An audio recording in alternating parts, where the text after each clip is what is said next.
Hey, everybody! How we doing this fine Friday night? I see Dark Watch, KDD, Nakoti, Saudi Meat Hook, 65, CJ5. I see Doug Bear, Debos Nation, Orange Cones, or Zeus Like One. I see Catherine and Queen Bee. Hello, everybody. That's all I can see for the moment. If I missed anybody, I'm sorry. We'll catch you as you come in. Guys, got a quick update for you here in a little bit, but before that, I want to make sure I bring up my co-host for this evening. Welcome to the stream here, Devos Nation. How you doing tonight, sir? I'm doing pretty good. How are you doing tonight, Terry? How's the chat tonight? Oh, you know me, buddy. I'm usually good for nothing, but I'd been following along the Spoljaric story and got a bit of an update for everybody, so I wanted to make sure that I got that out to you. Hello to Della Perry. Hello, Mombi. Jojo Palms, Logan Sandman, Dragon Class C Diamond Art. Hey, everybody. How y'all doing tonight? I hope everybody's having a great Friday night. I know I am. Debo says he is. So we'll uh, we'll get on here in just a minute. Give it just a couple more minutes, see if anybody else is coming in, because I don't want to have to keep repeating this the whole time we're on. I just want to give the update once, and once we give it, then we can go on a little bit. Um, After the update, hello, dirty old man. How you doing tonight? Good to see you out there. I want to make sure that I get you all the update, but also I want to have it's just a bit of an open panel if you want a few things that I'd like to talk about, and maybe you guys do too. So we'll see how that works here in a little bit. But looks like we're up to about 30 people. We've been on for about, well, according to my timer, 5 minutes, but of course, 3 minutes of that's a big intro. Um, I guess there's no time like the present. We might as well go ahead and get it over with, and I'll show you all the paperwork that I got for the update here. Yeah. Going to bring up what'd you say, Debo? I said, yeah, sure. Going to bring up the first part of the paperwork. I hope you guys can see it okay. It's about the best that I can get it up there. I'll read it to you. It's from the Court of Common Pleas, of course, Judge Alan Goldsberry. This is the state of Ohio versus Brad Spoljaric. And it says on March 16th, 2023, the defendant filed a motion to suppress. He filed a statement of facts and memorandum the same date. An evidentiary hearing was conducted May 1st, 2023, which is the one, of course, that I had went to. Um, Says testimony was elicited from Sergeant Evan McKnight, Sergeant Matt McGraw, and Chief Dan Johnson of the Ironton Police Department. Thereafter, the state filed a memorandum contra on May 16th, 2023. That's when I told y'all he had 14 days to file a written rebuttal, and that's what they're talking about. Uh, I said there is no disagreement that contraband was found in the defendant's personal effects through a warrantless search. The query is whether that search was prohibited without a warrant because it was found in a room that the defendant was using uh, as home space at the time. Was the incriminating evidence seized from an area where the defendant had an expectancy of privacy? The testimony revealed that Bradley Spoljaric was in a divorce proceeding with no residence available to him. And I'll get to the second page here, guys. Sorry. Kind of a pain here to flip back and forth.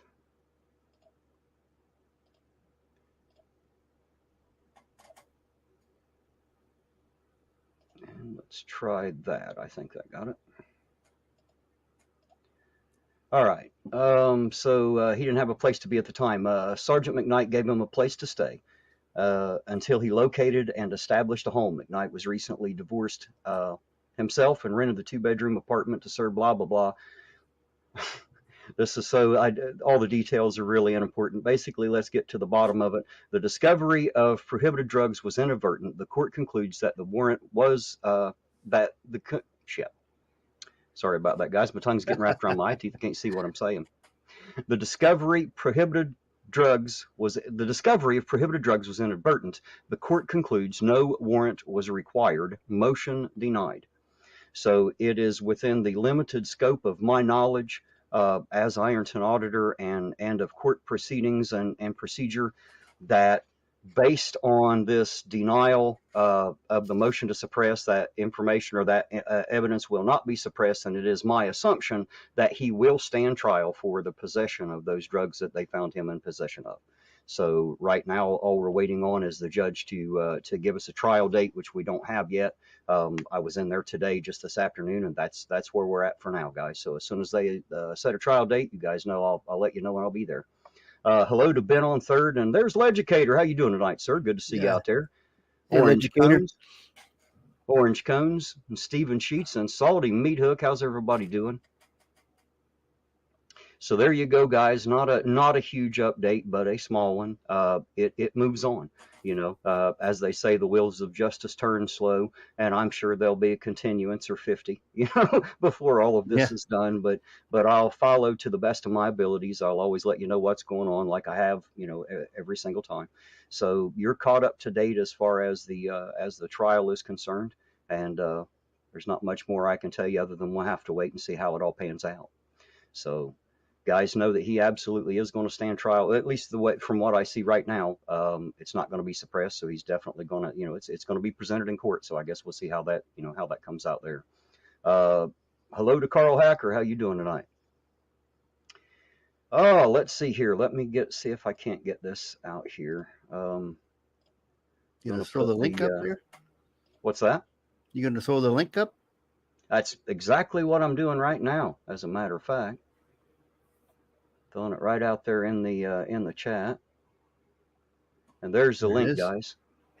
guys. Do you have YouTube up as well, Debo? No, I don't. Or just okay? All right.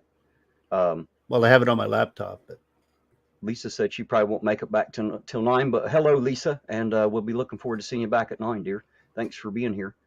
If somebody wants to, one of my mods out there want to grab that link and copy it and just every so often paste it into the chat, that's for anybody and everybody. If they'd like to come up, you guys know where we're at. We're going to hang out for a little bit. I'm going to talk to y'all. But what I am going to do is move back out to the porch because I don't want to sit in here in the house. I have this wonderful porch out there that I've built, and I want to go sit on it. There we go. There's Mr. Logan Sandman. How are you doing, sir? Cooking dinner is what I'm doing. I'm kind of liking your pork chop idea, though. Well, that's one of my favorites anyway, the old pork chops. All right, I'm going to shut this camera off, and I'm going to bring up the one outside when I get out there. So I'll be right back. If you and Logan or if you and Debo will talk a minute, I'll be right back, guys. Oh, we can come up with something to say now that we're unsupervised. how's it going, Logan? Not too bad. Yeah. What are you cooking tonight for supper? I'm doing beans and rice flavored with garlic, onion, a little bit of salt, and I found out if you add about 25 shots of Tabasco sauce in there, it makes it really tasty. Also makes it really hot. No, the hot gets cooked out. You just get to taste the vinegar and the pepper flavor. Mm. Worst it did for me is give me a tiny little tingle on my tongue. That's it. All right, guys, I'm back with you, and guess who else has popped up in here? Take a look at who it is. Welcome to Legicator. How you doing, Cap? What's going on, guys? Hey, Chad. Educator. I just happened to be running a couple errands, and I thought I seen this, and I thought I'd want to jump in and shoot the breeze and touch base with everybody a little bit. Well, man, I'm glad to see you. I hope you're doing well, you and yours. Absolutely, I'm very blessed. I don't get to get on as much as I used to, but that's going to change as things kind of get straightened out. This schedule, man. Woo! I'm working day shift now, so I'm getting up at 4 a.m. Day shifts suck. Yeah. Well, I've been a midnight guy for most of my career, other than when I was in a detective's office, and I'm back to midnights again starting next month. So as that goes, I should be able to be back with you guys and start doing some more live streams and getting involved a little bit more. But I'm glad, Terry. I'm glad to see that you're getting to be able to touch base on this a little bit, because I know I'd had a lot of questions about this stuff. And it's good that we get to kind of put that out there to show that there is nothing going on. Everything's running as it would with anybody else. The same due process of law will apply. And we're still going forward with everything, and he's going to face trial just like everybody else. And we feel as a department, and I think as the prosecution feels, we have a pretty strong case. It certainly seems like it for the moment. That's, I think, which, I mean, everybody had to kind of anticipate there would be a potential for suppression, because that's pretty standard in anything. You know what I mean? Like, anytime that you're going to trial, a defense attorney's going to do everything they can to try to suppress any evidence that they would have. That's pretty standard. Right. Hey, Chad, I Um, know your department was the one who made the arrest. Was it also your department who did the investigation? yes. Okay. We conducted, and I'll tell you the reason that I think that we chose to do that. Now, granted, there was a little bit of involvement, obviously with the prosecutor's office and investigators, I believe, but we done that solely because for the sake of transparency, to show that there is nothing. We are not covering up anything for anybody. You break the law, you act stupid, you're going to face it just like everybody else. As a matter of fact, even more severe.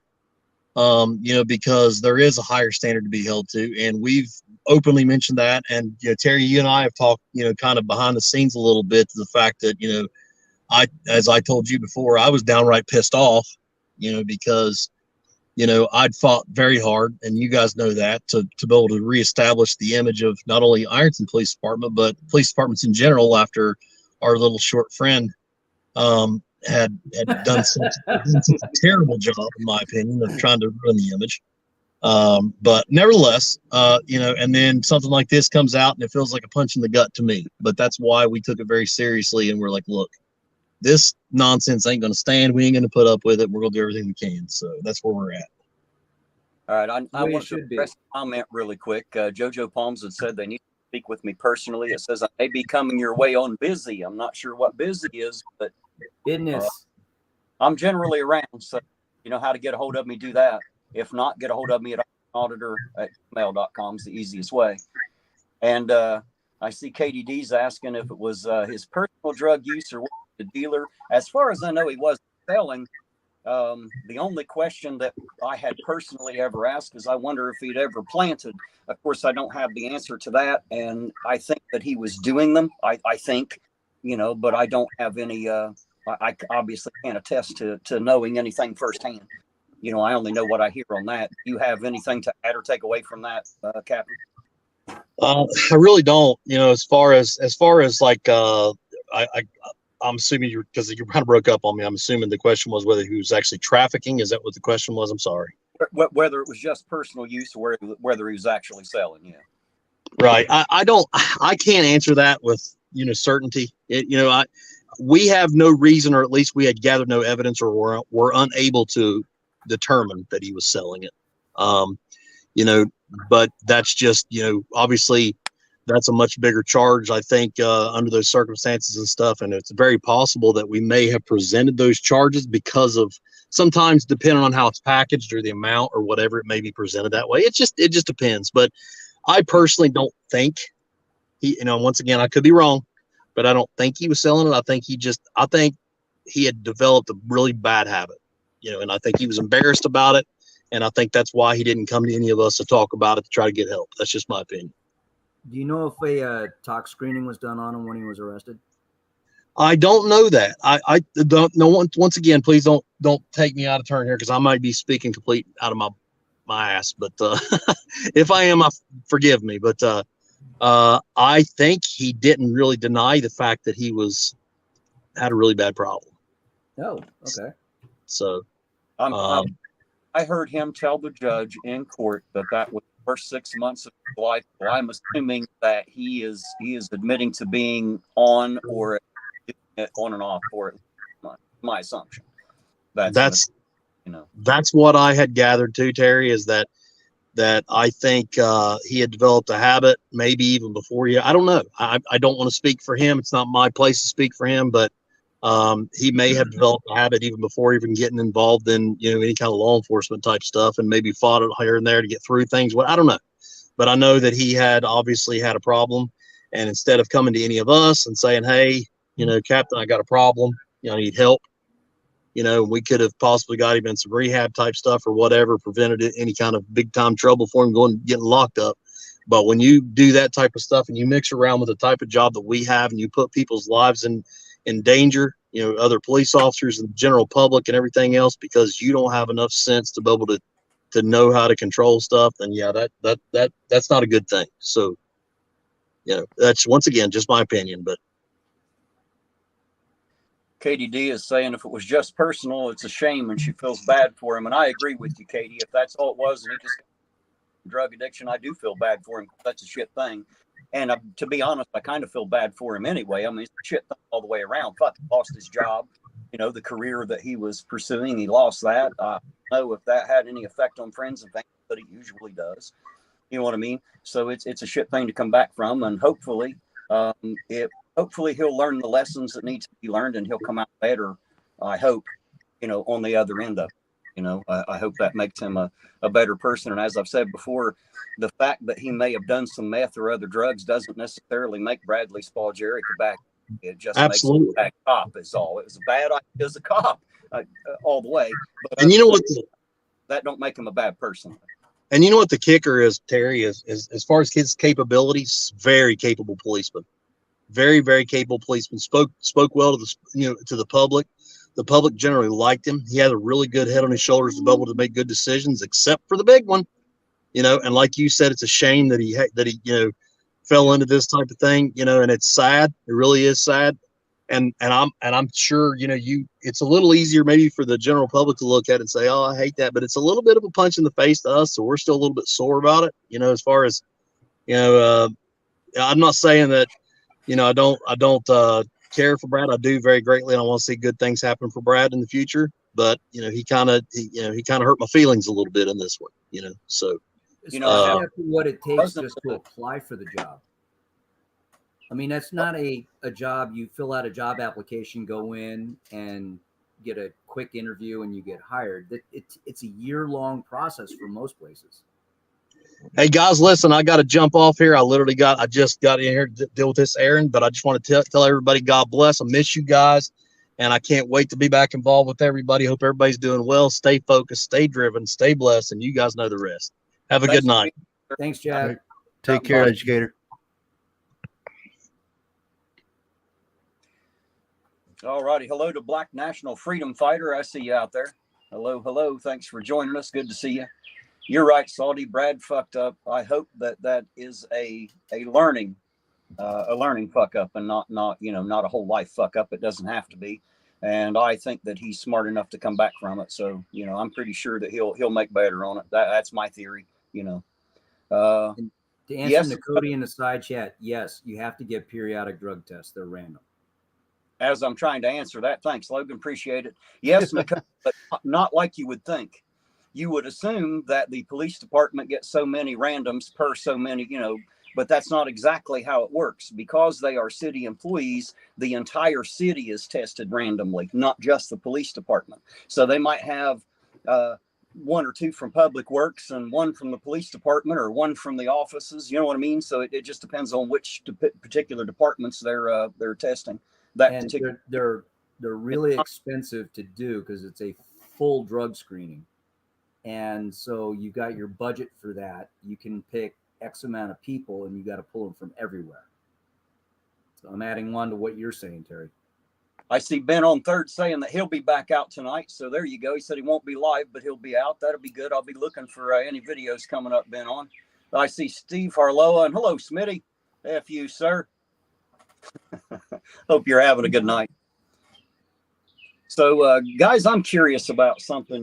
We've talked about the Spoljaric stuff. Everybody knows. If you don't know, just rewind the beginning. You'll find out pretty quick. Hello, Bloody Panda. How you doing? And Nima, how you doing tonight? Good to see you. Guys, I want to talk about this facade that we all see around us as government. And I don't necessarily mean local government. I mean government in general. Doesn't it seem strange to you that it seems to be divided into two halves? And like 99% of the population has decided that either one half or the other has got to either be the saviors or the demons. Like it's kind of got us divided that way. It's like a left-right idea. And if you consider yourself on the left, you must hate everything center and right, And I don't know exactly what happened to politics in this country, but does anybody else see the dog and pony show that they keep putting up? Is that ringing home with anybody else, or is everybody just so into it that they can't wait to go cast a vote for another one of these assholes on the left or the right? Yeah, Terry, I don't know. I don't think there's a left or right or a center, or people don't know who to vote for. The people think that the president has this big power, but I don't really know what kind of power that they actually have. you got a guy that's running the country who can't even read a teleprompter, and he's supposed to be the leader of the free world, so to speak. So I don't know how to answer that. Well, let me say thanks to Catherine for the $4 super sticker there. I surely do appreciate that. Thank you very much. Nakoti says that doesn't make sense about the test, Terry. Well, I don't know what to tell you, Nakoti. That's how it works. I went to the head of department or the human resources myself. That's how I found all that out. So I can't make it make sense to you. I can only tell you what they told me.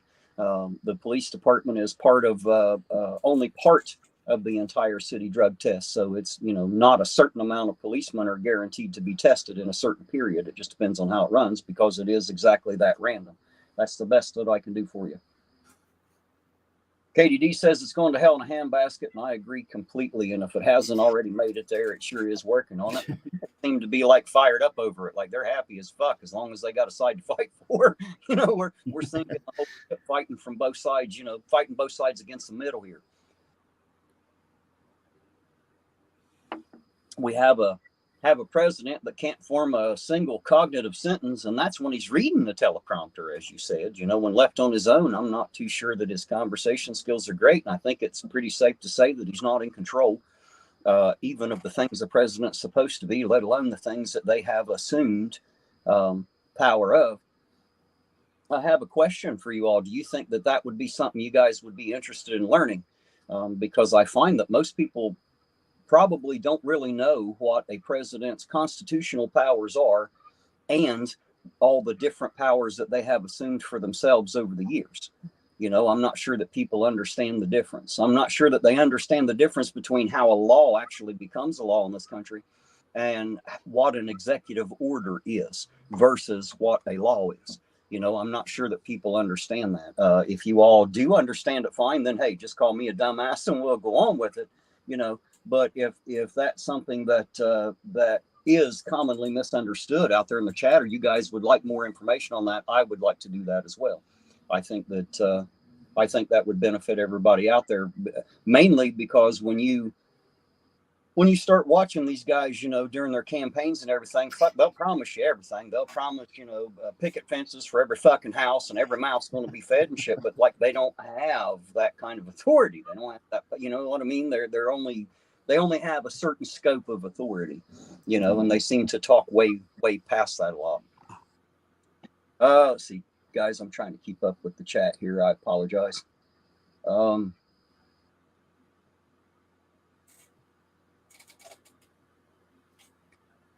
Salty says he thinks it's bad taste to mock Biden's coherency. Well, I don't. He's the president of the goddamn United States. I expect him to at least be cognitive. That's, and it's not that I'm making fun of him for not being cognitive. I'm just making fun of him because he shouldn't be put on TV, and the people that keep putting him there should be horsewhipped. But there you go. Brent says, I understand how people could be skeptical. The Spoljaric case would turn the mayor situation, how it turned out. Right. Well, all eyes are on this one. Nobody was watching the mayor when he was in there. We found all that out later. Good old boy says, Terry, you're a dumbass. Yes, good old boy. I've never claimed to be anything other than a dumbass that lives on a muddy hillside. And if you look behind me, there it is. There's the hillside. I promised you. See, never claimed to be anything more. Nakoti says she believed me, but doesn't make sense that a clerk is under the same scrutiny that someone had. Well, I agree with you. But I didn't get to write those rules and regulations, and they sure don't ask my opinion when they do it. So there you go. That's the best I can do for the moment, Nakoti. Katie, she said, did you hear him say he's building a train from the Pacific Ocean to the Indian Ocean? I'm not sure. Are you talking about the president? I'm not sure what you're talking about there. I'm not sure where that, where that went. The resources are ill spent to put a test someone who is, well, maybe, Nakoti. I would probably agree, but if the citizens of Ironton don't care, man, there's not much that I can do about it, unfortunately. Salty said I left out the part saying he isn't a good POTUS, meaning isn't a good president of the United States. I'm sorry, I didn't mean to leave that out. Salty doesn't think he's a great president, just thinks it's distasteful to make fun of his cognitive abilities. So there we go. I hope I've got that straightened up now. Orange Cone said he had to go to the ER with eye injury. Disclose preferred pronouns at the ER. That sounds about right, don't it? Lynn Willow, how you doing tonight? Says he has a speech impediment, not cognitive issues. I'm not going to argue with that, Lynn. I'll just leave that right where it's at.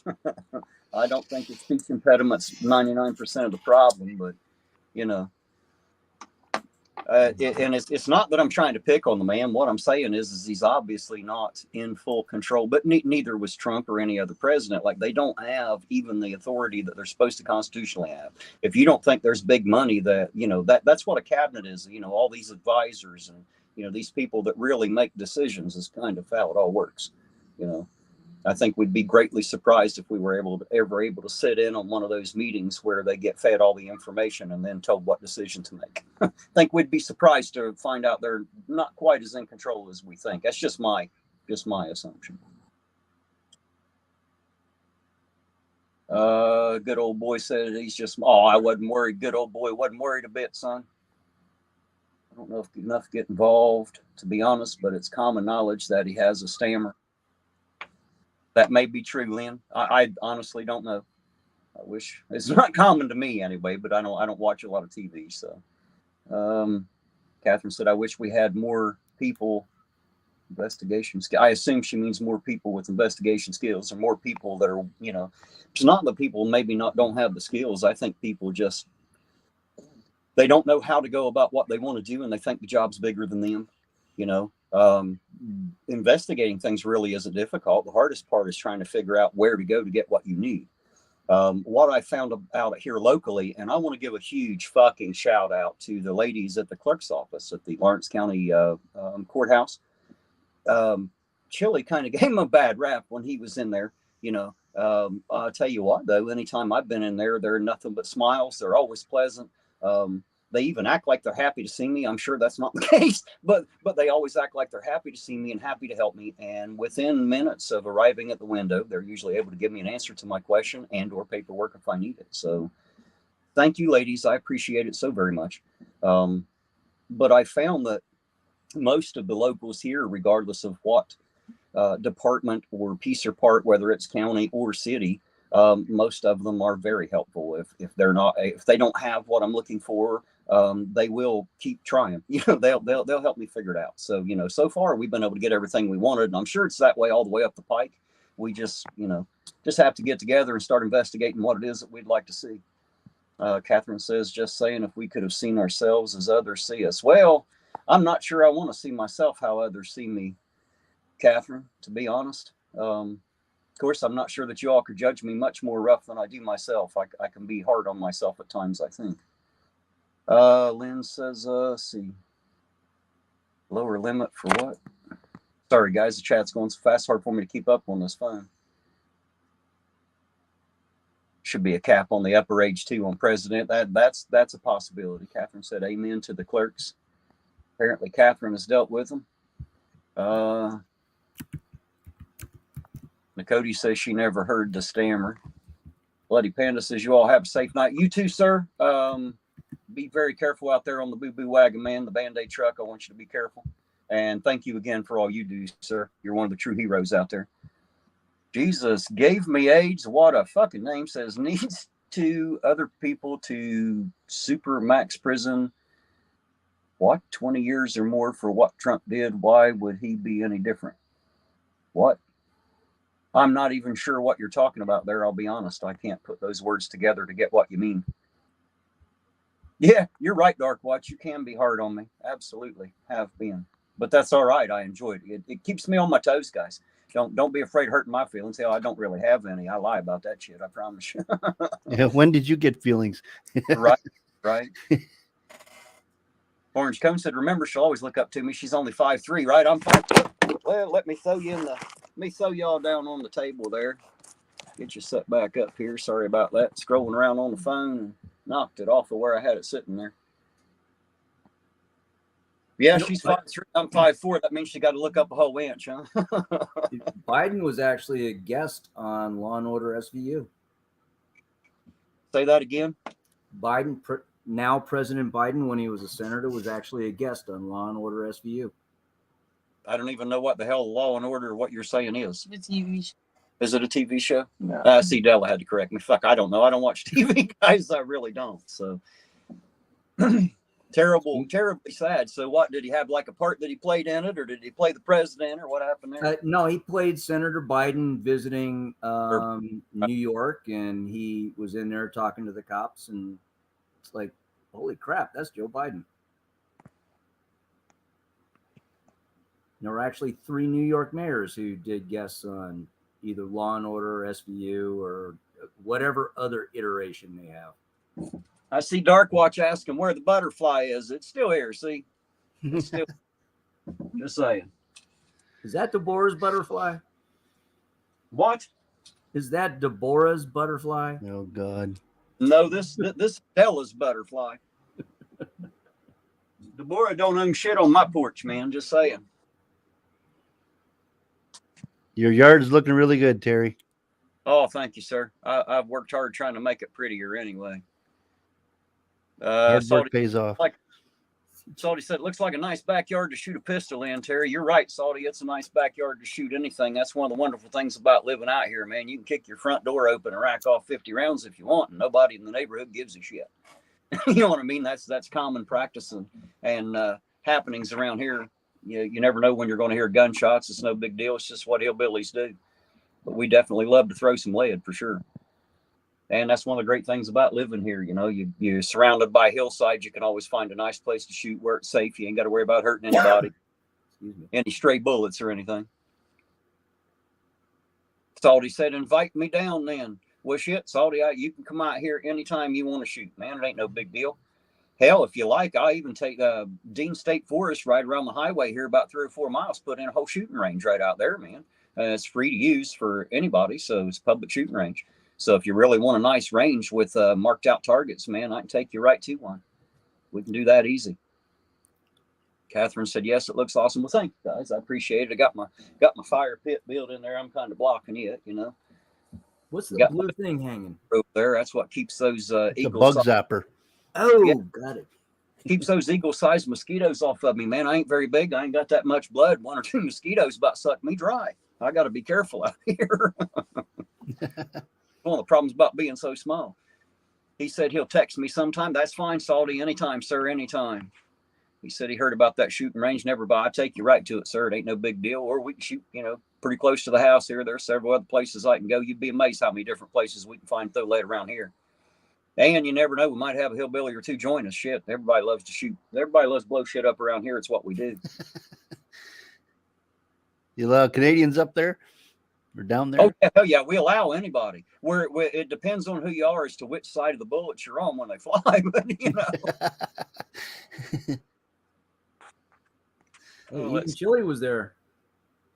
What's that? I said even Chili was there. Right? Well, he wasn't out here. He was in Ironton. Remember, I'm out in the county. I'm about 8 miles north of Ironton. I'm not actually in the city there.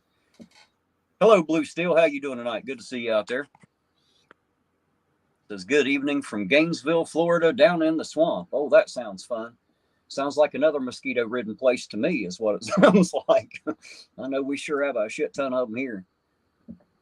Lynn said, did you get the bad weather yesterday? Hope it wasn't too bad. Actually, we didn't. It was supposed to rain yesterday evening. I was originally going to have a fire and burn some of this brush I've got laying here that I've cleaned out back here, but it never did rain like it was supposed to. So actually, the weather wasn't very bad at all, Lynn. That link is out there, guys. If anybody wants to join, you're free to join. I'm not going to keep you too awful much longer, but you're free to come up if you want to talk. We can talk about anything and everybody. None of us mind. We'll talk about government, religion, politics, whatever you want to talk about. Hell, I don't care. Bring it on. We'll see if we'll see how pissed off we can make people tonight. Fubar thinks you need another setup, but I don't think he's going to put that on YouTube. KDD said that Governor Newsom of California wants to amend the Second Amendment to take our guns away. Yeah, well, it's not just him. There have been, thousands of people that want to do that all throughout history. So, I tell them the same thing I've told everybody else. If you make it illegal, it won't make no difference to me. I'm still going to carry it through Ironton. The first person that comes to take it, I guess that's the first time I have to use it. that's, that was what we have it for. So I hope it don't come to that, but if that's what it has to come to, then either gun owners are going to have to shoot back, throw them in and say, fuck it, they're illegal. We can't have them no more. Loose cunt, how you doing tonight? Says, yo, T-Dog, I'm late to the party. Yes, you are, sir. That's a strike for you. We're going to put your name down and put a check mark beside it. How you doing tonight, Lewis? Good to see you out there, sir. CJ Mobley, I seen it go by. What did he say? Said, can't wait till a fire pit chat. Well, we had one last weekend. We might do another one here pretty soon. I'll get us a fire going. I just didn't tonight. I was kind of pressed for time a little bit this evening. Had a couple other things I had to do. Of course, I was out this afternoon, getting the paperwork and all that kind of stuff. Did I get help building the porch? No, Nakoti, I built it by myself. I had absolutely zero help. I had the only 2 hands in on it. So, Lori Sturgill, good evening to you too. Good to see you out there, Lori. I hope you're having a good night. Heidi Franco Sidecheck, I'm not sure I spoke to you. If I didn't, hello. And if I did, hello twice. It's good to see you anyway. Again, I hope everybody's having a good Friday night. It seem like everybody out there in the chat, they're usually shy, ain't they, Debo? You can't get them up on a panel. They ever come. There's Jane. Maybe she'll come up. Hello, Jane. How you doing tonight? Well, you'd have to throw her the link. I don't know if she would. I just did. There's Jane. Lori said it's going okay so far. Well, good. I'm glad to hear it. That's the best way to have it go, is okay if you can get it made that way anyway. Everybody tells me to take it easy. I generally tell them I'm going to take it however I can get it. The one thing never comes easy. That's life in general. Never comes easy.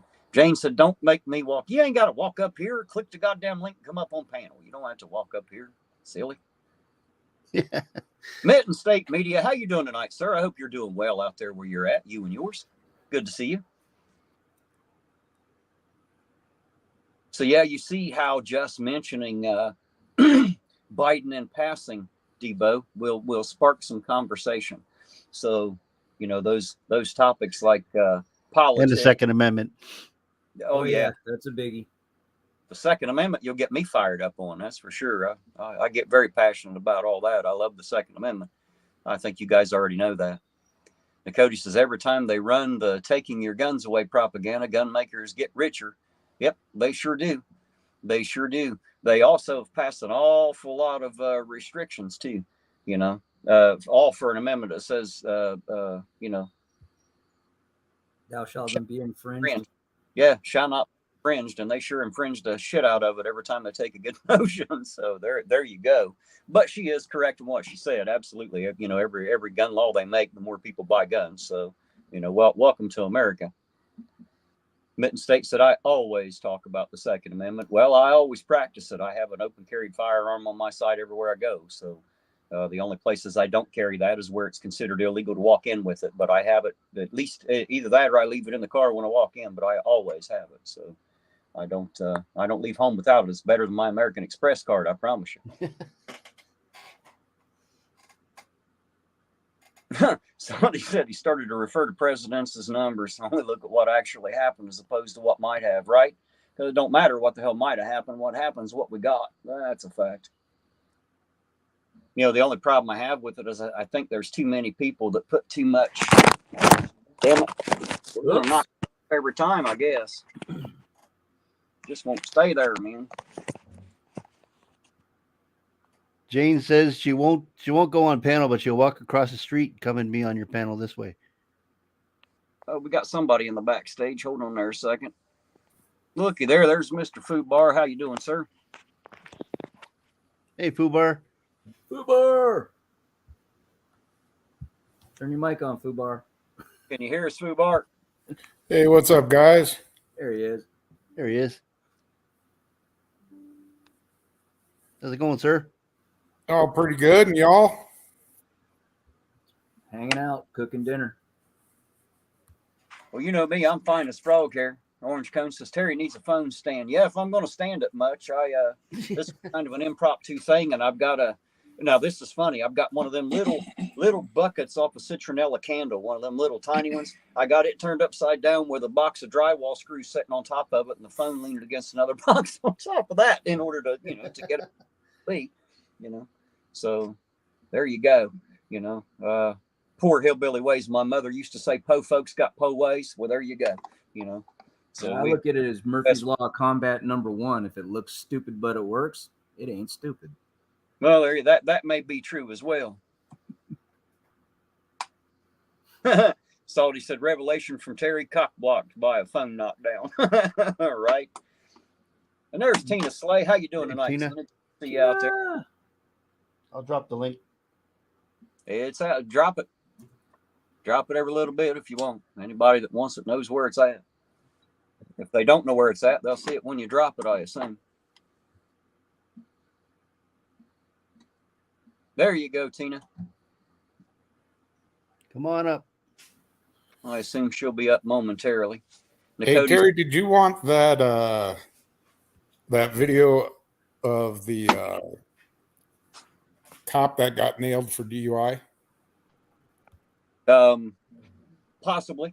If you can send it to me somehow, I'm not sure how you'll get it to me. I'll probably just have to download it is what I'll have to do. Hello. Hello. Tina. Hey, how you doing tonight? I'm fine. I forgot I had to go to Walgreens to get a prescription, so I'm like driving in the car. So what were you saying, Fubar? I can email it to you, boss. Okay. Yeah, if it'll email, a lot of them are too big to email, so it won't go. Oh, shoot. That's right. Never mind. I wasn't thinking. Use WeTransfer. WeTransfer is a great way. It's a free app or free service to email rather large things to people. You can send them the link. It takes just moments. They'll have like 3 or 4 days to look at it, download it, or whatever before the link expires. Oh, cool. There's an idea. Orange. Yep. Orange says that Chili is being investigated by YouTube for buying subs. Yeah, I've heard a lot of shit about what Chili's being investigated for. I don't know that I believe any of that shit anymore. It seems like he does whatever the hell he wants and no one cares. That's what I see. Just saying. So, Terry, have you shared my news yet? No, ma'am. I wanted to wait on you to do it. I didn't want to take that moment from you. Please go right ahead. The floor is All yours. right. First of all, CJ, 65 CJ5. No, I'm driving. No bathtub in the car. So I'm going to make a direct statement. Dear Captain Twat Waffle, what is going to happen is absolutely as a result of nothing you did for me. I will not allow you to take credit for what is happening because long before I even saw you on TikTok, I had been doing a lot of reaching out. And last week, that reaching out paid off very big. An investigative reporter who went to school for journalism, has actual journalist credentials, reached out to me a week ago yesterday. They are working on a story about overreach by the DEA and FBI. It has been an eight-month investigation.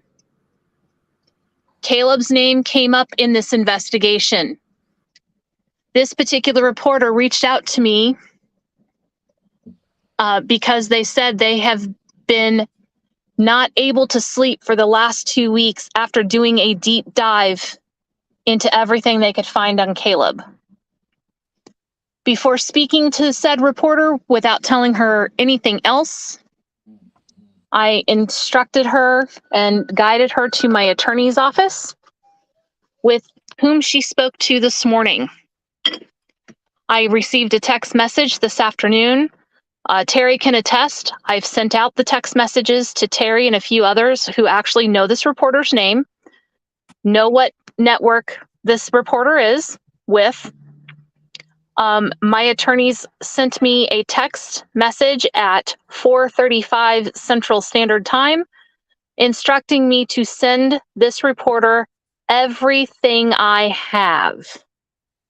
Photographs, things I have not divulged on YouTube or anywhere else. So take that, put it in your pipe, Chili DeCastro, and smoke it. Let me put it away. Fuck you, Chili. Thank you. No problem. And that's who Captain Twat Waffle is, Salty Meat Hook. That's she's talking to Chili DeCastro when she says Captain Twat Waffle. There's only one captain of it in the world as far as I know, and Chili definitely holds that. So I just wanted to share that. I would have been on WNN tonight probably, but due to false copyright strikes, they have no ability to go live from Captain Twatwaffle of all people. Oh, they shut down Welsh? Yes, sir. God dang it. I know they nailed him with 3 copyrights, but I didn't Yeah, think. they got a lot more. And it's if you go to his community page, it's posted there. Oh, Jesus criminy. Yeah. So when you get struck, I assume it still allows you to post at the community page. You just can't go live. Is that how that works? Correct. Okay. Of Correct. course, I struck, so that was why I was asking. Yeah. That's somebody else. Chili else. also hit Irish and oh God, the other one. Skeptic. Skeptic, yeah. But Skeptic won his. Right. Irish won his too. All right, guys, let me say hello to Smitty, and we can go back to talking Absolutely. about. Hello, Smitty. How you doing tonight? Smitty, how you doing, sir? Well, we can't hear you, Smitty, if you're talking, sir. Just saying. Can't hear a damn thing, man. Smitty, unmute your microphone. Smitty, it all starts with moving your lips. I'm gonna mute myself because I got to go in here to Walgreens and get a prescription. I'm just here, so if anybody needs me, Terry, let me know after I get my prescription. Well, hey Tina, I've got to jet because I've got to deal with. So, hey, good luck with your case, and we're all behind you. Thank you. And when this is all said and done, because understand, this reporter is just now getting files today. It's going to take some time for them to unpack it, to verify it, to fact check, to do a whole bunch of stuff. This is not going to be something that is put out on mainstream media next week. It could take a month or two. But understand when I say this is a national, recognized 3-letter network. And I mean network.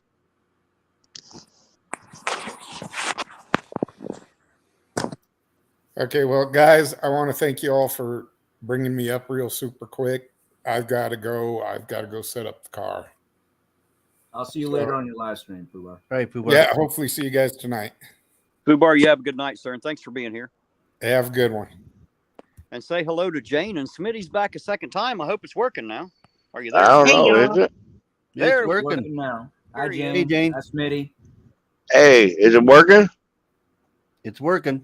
I don't care. Because everybody wanted me to come on and say hello, so here I am. Hello. Hey, Jane. Jane. I'm not for sure how to work the StreamYard yet, y'all. So how are you this fine, wonderful night, Jane? Oh, I'm wonderful. We was down here having a weenie roast and eating s'mores wait, and whoa. hot dogs. Whoa. And how about you, Sir Smitty? How you doing? I don't care, Terry. You know that. Well, a man of so many words. Yeah, I mean, I'm feeling pretty good now, but Well, it's good to have you up here anyway, and good to see you tonight. I hope yeah, you're it's been a while. I got to behave myself. I know. Nakoti Good to said see you, Dark. Nakoti said Terry doesn't read my comments when we don't see eye to eye. Nakoti, I'm not sure which one I missed. I'm sorry.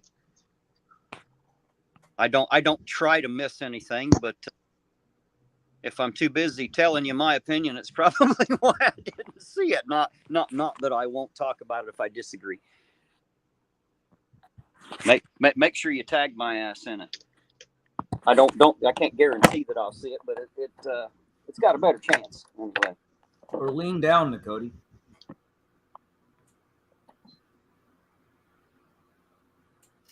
Nakoti said, not a big deal, Terry. Well, I don't want to miss what you had to say, Nakoti, for sure. You ought to know that. I value your opinion just as much as I do everybody else's, and I value the ones that I disagree with even more than the ones I agree with. You know, you'd be surprised of how many times I've learned something new in my life because someone disagreed with me. I found a whole new way of thinking, a whole new perspective, and sometimes a better way of getting something done. So I try not to denounce the the people who disagree with me too much. Too much. I try not to. Of course, I'm sure it happens. You salty, overly caffeinated little man. She's, yeah, right. Yeah, I have that problem for sure. Hello, Fab Daddy 44. He said Terry hates confrontation. You know what? I don't know that it's I definitely don't enjoy it. That's for sure. I guess I do hate it. I won't shy away from it though necessarily. You know, I mean, if it comes down to it and we just have to fucking fight and argue about it, shit, I can do that too. But if we don't have to, I'd rather not. You know what I mean? There's no point in us. I'm trying to unite people here, not bring them together just to fight one another. You know, I like to come together and discuss both sides of something and learn to find a middle ground, or possibly how to agree to disagree, rather than walking away and hating each other when it's all said and done and over. So. Well, I need to read the manual again because I had a total different. I didn't think it was like that. Didn't think what was like. Well, let's see. What did you think it was like? There's the question. Well, you know, sometimes you need a little violence, Terry, right? Well, I don't know about that. I figure most people when they sometimes, not all the time. Hey. Just saying. Figure they'd go watch MMA or something when they got to craving the violence.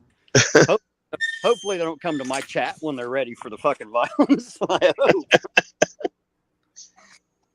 Try my best to avoid the violence, but I guess if you know, I mean, if clicks and views. If we get to the point where we just have to fucking hurt each other, well then no, I'm going to try to hurt you if that's what you're trying to do to me. Otherwise, Are you washing dishes? I'm getting some water because I'm getting ready to make me a cup of coffee here. Oh, all right. Because I'm out of coffee, and you guys know that shit should be illegal. We can't have that, being out of coffee. Oh, hell no. Terry's drink of choice is coffee. Cody says, I think debate is different than argument based on emotion. I would probably agree. I would consider debate, I guess, technically, more of a conversation and less of an argument, possibly. Though sometimes they'll end in an argument, I suppose. So what did you guys think of my idea about talking about presidential powers? Does that interest anybody? Or are you just comfortable with voting for the next one and hoping they can do what they say they'll do? I know you don't care, Smitty. I don't care. I figured that. The unjoin button. That's my campaign. We don't care. Where's the unjoin button? Yeah. Oh, I gifted 10 non-memberships to Welsh yesterday. No, excuse me, 100 non-memberships. Oh, there you go. Cody says that Derek from Bits and Pieces challenged Chili to a boxing match. I didn't know that. I must have missed that particular video. I'm going to have to go back and watch now. I must have missed one. I try to always catch his. Blue Steel says, they say that in West Virginia, the coffee's mighty fine. It looks like muddy water and tastes like, I'm going to say, turpentine. So that's what we used to sing in the Army. I tell everybody I drank the coffee in the Army and liked it. So Fab Daddy says, I dislike all politicians. I agree with you completely, and that's the reason I can't stand them, is because the bastards are politicians. And it generally seems accepted to be a lion, snake in the grass, to be a politician. That seems perfectly acceptable because everybody out there keeps voting for the bastards and then complaining because they lied. Like they don't know that politicians lie yet, even though they say they know they do. When it comes to voting, they act like they don't, and then they always seem surprised. Why is that?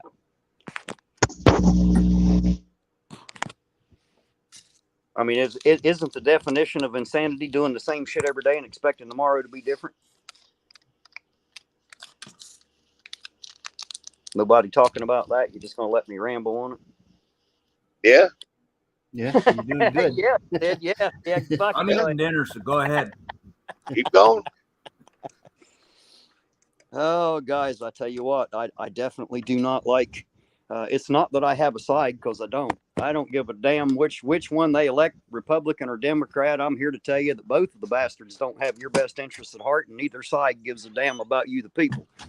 That's it. You'd be hard pressed to prove me wrong. Does that mean every single politician wants you done in? No, that's not what that means. But there's enough of them to where if there are any good ones, it don't fucking matter. That's what it means. We're down to voting for left or right, blue or red, with no other choice. And I don't know if I like that or not.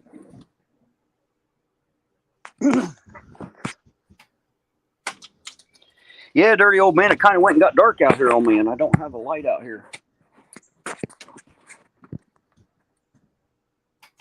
Is it a surprise that when an outsider wins the presidency that both parties turn against him?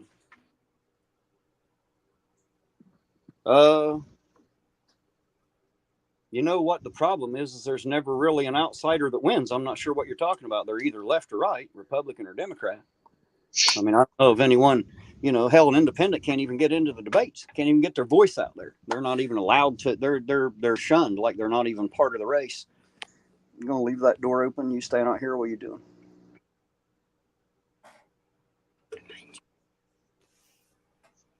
Uh-huh. Uh-huh. Uh-huh. That's what that's what Jesse Ventura said whenever he was going to run. He says, if I can get into all the debates, I will seriously put his name up.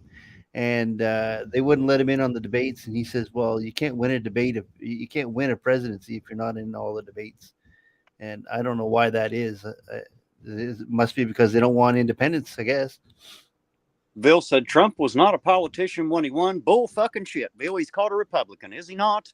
Was he not? Did he not win the Republican nomination? Therefore, he absolutely was a Republican, sir. Sorry. He absolutely was and is a politician. That's what taking the label means, But there again, we could get into this whole argument about whether Trump is for you or not. I'm here to tell you he ain't, no matter what the fuck he says. You guys can argue about that amongst yourself all you want, but I figure after 200 fucking years of voting, we've ended up where we're at. It ain't got no better. It's got a shit ton worse. Maybe it's time to start questioning who the fuck we're voting for, or at least who our choices are, because it's not really who we're voting for. The point is they only give you two. They say you can vote for this guy or this guy, and that's fucking it. Now, you can write anybody you want on the ballot, but they ain't going to fucking win. You giant douche or turd sandwich. Right, right. And you have so many people who say, well, we're forced to vote for the lesser of two evils. Well, why the motherfuck do you feel forced to vote? You do understand that those people who died for your right to vote didn't really die for your right to vote. They died for your fucking decision to make your own choice. What you should do is vote none of the fucking above. When the country refuses either one of them bastards and we don't have a president, now maybe we'll have a leg to stand on. Now we have a voice to cry out with, but until some of that shit happens, it just ain't going to work. There's too many people trying to jump on one side or the other because, they happen to say what they like during a debate or whatever. I just think both candidates should fight to the death and see who wins. I mean, come on. I mean, we're doing everything else in this world. Let's change it up a little. President death match. Make it a video game. Yeah. Hey, we got the rights. We called it first. Well, we're screwed no matter what. Mr. Mike says elect AI Jesus. I don't know what the hell that means or if there is one, but there you go. Couldn't be any worse than the few we've had, just saying. Dark Watch says voting has always been about which evil you can live with. Well, that's what they tell us. I would dare say that maybe we should quit fucking voting for evil and then bitching because we're getting evil. I mean, Idiocracy is not a movie; it's now a documentary. It pretty much is. Yeah. It pretty much is. People don't realize the zombie apocalypse done happened. They are the fucking zombies. Mentally, they're asleep. I watched Walking Dead 10 seasons so far, so I'm good. I'm the fat guy. I'm the first one to go. Well, the point is, zombies go right for you. The zombies are not the true. It's not the living dead like you think. But if you haven't noticed, most people are zombies throughout their day. Their brain really doesn't process any real information. All they do is walk around and react to emotional stimuli while they're doing what they told they have to do because today's their life and it's Monday or Friday or whatever the day is. They're told what time they got to be somewhere, how much they can be paid, what time they can go home, whether or not they can eat, shit, sleep. That sound about right? Yeah. And for some reason, people think we're free. We're free as long as we do all this shit. Yeah, we're absolutely free. Something like that. Seems like life has become about keeping a job. Not really about it. Keeping a job and which asshole to vote for. I think we should still have Frida Tatas too. Still have what? Frida Tatas. Remember that movement? I have no idea what you're talking about, man. Free the Tatas. I hear what you're saying. That doesn't. Okay. What you're talking about? That's what I'm saying. I don't know what you're talking about. There was a movement. Something like that. I don't know. Maybe I'm wrong. Free the nipple. Maybe it was free the nipple. Somebody with actual boobs help me out. Well, I'm not Man, sure. boobs don't count. I mean, free the nipples. See, okay, I was wrong. Whatever works, you know. Hey, whip them out Wednesday. Opie and Anthony. Wow. I thought it was Save the Tatas. That was a breast cancer. Oh, Save the Tatas. See it? See? And that's coming from a guy. Well, if that's what you're still calling yourself. Hey, I want to save all the Tatas. Katie's asking me if I'm going to screen in the porch. I've decided not to, Katie. Originally, I was going to, but I don't think I am now. I went and bought an 1.5 acre bug light to do this small yard. It seems to be taking them out by the thousands, so I'm doing all right, I think. You're not getting a monkey there, are you? Nick says that's why people meditate. You push the out. Well, I agree with you, Nicody, but I think that the people who meditate are a very small minority of people. I think that most people think it's a ridiculous idea and that they can't really get anything from it. I'm afraid that that's what most people think. You know, maybe we can give some information on that too. I happen to know a good bit about meditation and those types of things. You know, it's not something I talk about generally in most circles, but it is important if you've never done it to be alone, to get alone, and to quiet your mind. You'd be amazed at what you might hear if your mind is quiet. Or can you free the nipples when you do that? You can go in free nipples, all man. Right. Okay, all right. I'm just checking. Tassels? I mean, free the tatas. Yeah. It's a good movement to get behind, is what I'm saying. If you know what I mean. You keep using the word movement, and I keep thinking of taking a ship. That's what I always think when someone talks about a movement, you know? Yeah. See, the chat's getting cheered up by, I don't know if it's moves or boobs. I can't read it. Well, I see Nicody's talking about moves.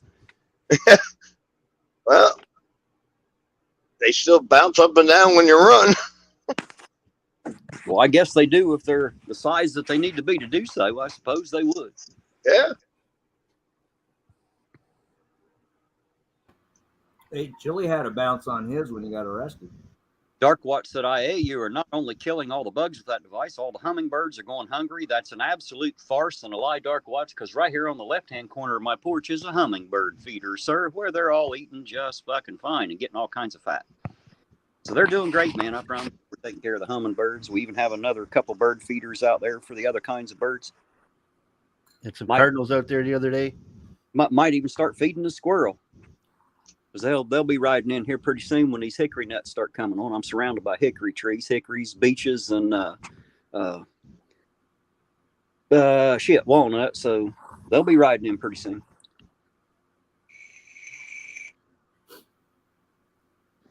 Catherine says, I think we are getting off topic. Well, maybe. I guess it depends on what topic we decide we're on.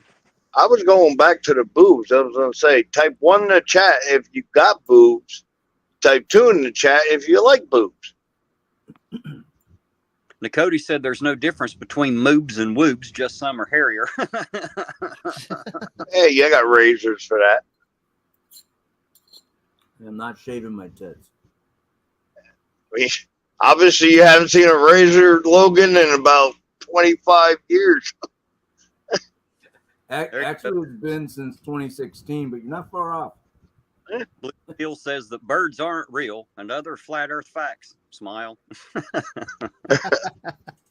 Oh, yeah, the birds are government drones. Fun fact.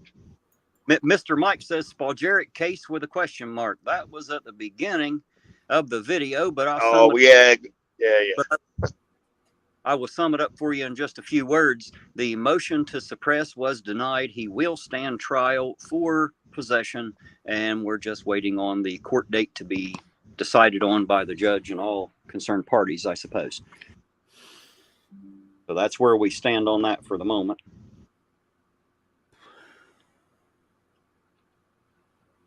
Zeus says, I always have a bottle of scotch on hand. OG boobs, not booze. Zeus is out the boot. Boot. Eh? Out the boot. Catherine says, for the live stream, but I find the comments about women offensive. I will say good night. Well, I'm not sure what comments about women you find offensive. I'm not sure where that happened, but you have a good night too, Catherine, and thanks for being here. And you know you're welcome here anytime. I did it again. Mr. Mike said, thanks, Terry. Charged with drug possession. Yes. Originally, the original charges were domestic violence and drug. Well, the original charge was domestic violence. He went to jail. While he was in jail, when the police department went to recover his service weapon and his badge, which they actually own, he don't, because of his charge and being in jail, they went to the house where he was staying, and that's where they found the drugs, and that's how all that turned out. So there you go. The original charge was domestic violence, which was dropped, and right now he is going to be on.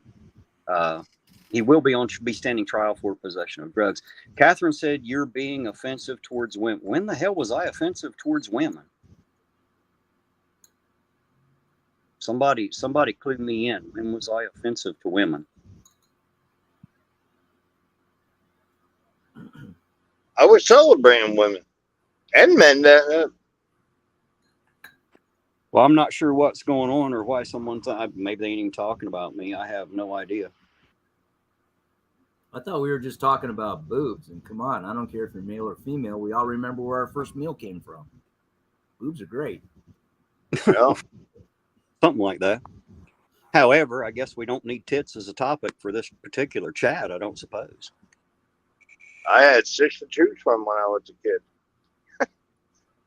I missed that cat. There. Cody said, I think she doesn't like the woob talk. Well, unfortunately, I guess sometimes some people think some jokes are in bad taste. And Catherine, I'm sorry if you felt offended. I don't think anyone in here was trying to offend you. Sometimes in life, all you have to do is choose not to give a damn, then you're not offended. You know what I mean? I always call it mind over matter. If you learn not to mind what people say, it won't matter, Like I always say, I don't care. And I'm not trying to be an asshole to you, Catherine. I'm just trying to be honest with you. If you're that easy offended, there's always going to be somebody to piss you off in your day. So don't allow them to have that power over you, or me either, for that matter. If I'm the one who offended you, I apologize. I didn't mean to, but there you go. It wasn't meant. I apologize if it came from me, and if it didn't come from me, then just ignore their asses. Hell, you don't have to listen to them. Oh, let's see, where are we at? Queen Bee said, fun fact, we all have nipples. I know, right? Ain't it the dumbest fucking thing to give a man nipples? They're completely fucking useless other than like decoration for the top of the chest. Something for hair to grow around. You know what I mean? Some people have more than 2. Anybody else have a better experience for having a man nipple? Because I don't. It's just there for chest decoration as far as I know. Well, I will take this opportunity to apologize. I see Blue Steel saying no offense. I don't care. But I apologize and appreciate you saying so. Well, maybe it was Blue Steel that offended Catherine. I don't know. I wasn't following that. So there's Crippled Cat says, I have boobs and I used to be I used to be proud of them. How you doing tonight, Crippled Cat? Hey, Crip Cat. You and your boobs worthy of past pride. I'm glad that you're here. It's good to see you. Cody said, don't try to milk Robert De Niro, right? I don't think he'd like that much. Meet the Didn't you Fockers. see the movie? You can't milk cats. Meet the Parents. Or was it Meet the Fockers? Meet Dark the Fockers. Yeah. Meet the Parents, Meet the Fockers, and then I don't know. So, Dark Watch said, did you mention to Catherine that you never get pissed off by anything? Why the hell would I say that, Dark Watch? That's not true. I have been known to get pissed off about a lot of things. That would be a lie if I tried to state that. nipples ain't one of them. Cody said she read why men have them, but can't remember why. Yeah, well, I never did know why. I still don't, as far, it's just something else to wash as far as I'm concerned. Mine never get shown. I always wear a shirt, so no one ever sees them. At least you know when it's cold. As if I had no other indicators, I guess. Yeah. You took the words right. It's like one of those pop-up things, you put in the turkey. When they stand out so hard that you could cut a diamond with them, you know it's cold, right? Yeah. Got to watch slipping through the bathroom, you scratch the mirror. I wish I could lactate, so I wouldn't have to buy a creamer. Jesus Christ, I can't believe you just said that. Just saying. I just said. Wow. Wow, this talk sure went downhill, didn't it? Hey, it's like health class, right? Not quite. Never in health class they ever suggest that men should lactate so they'll have coffee creamer. That was never a talk in health class that I can remember. Smitty's the teacher. Wow. Campfire, maybe? I don't know. Oh, shit. Things you don't tell your grandchildren for 100, Alex.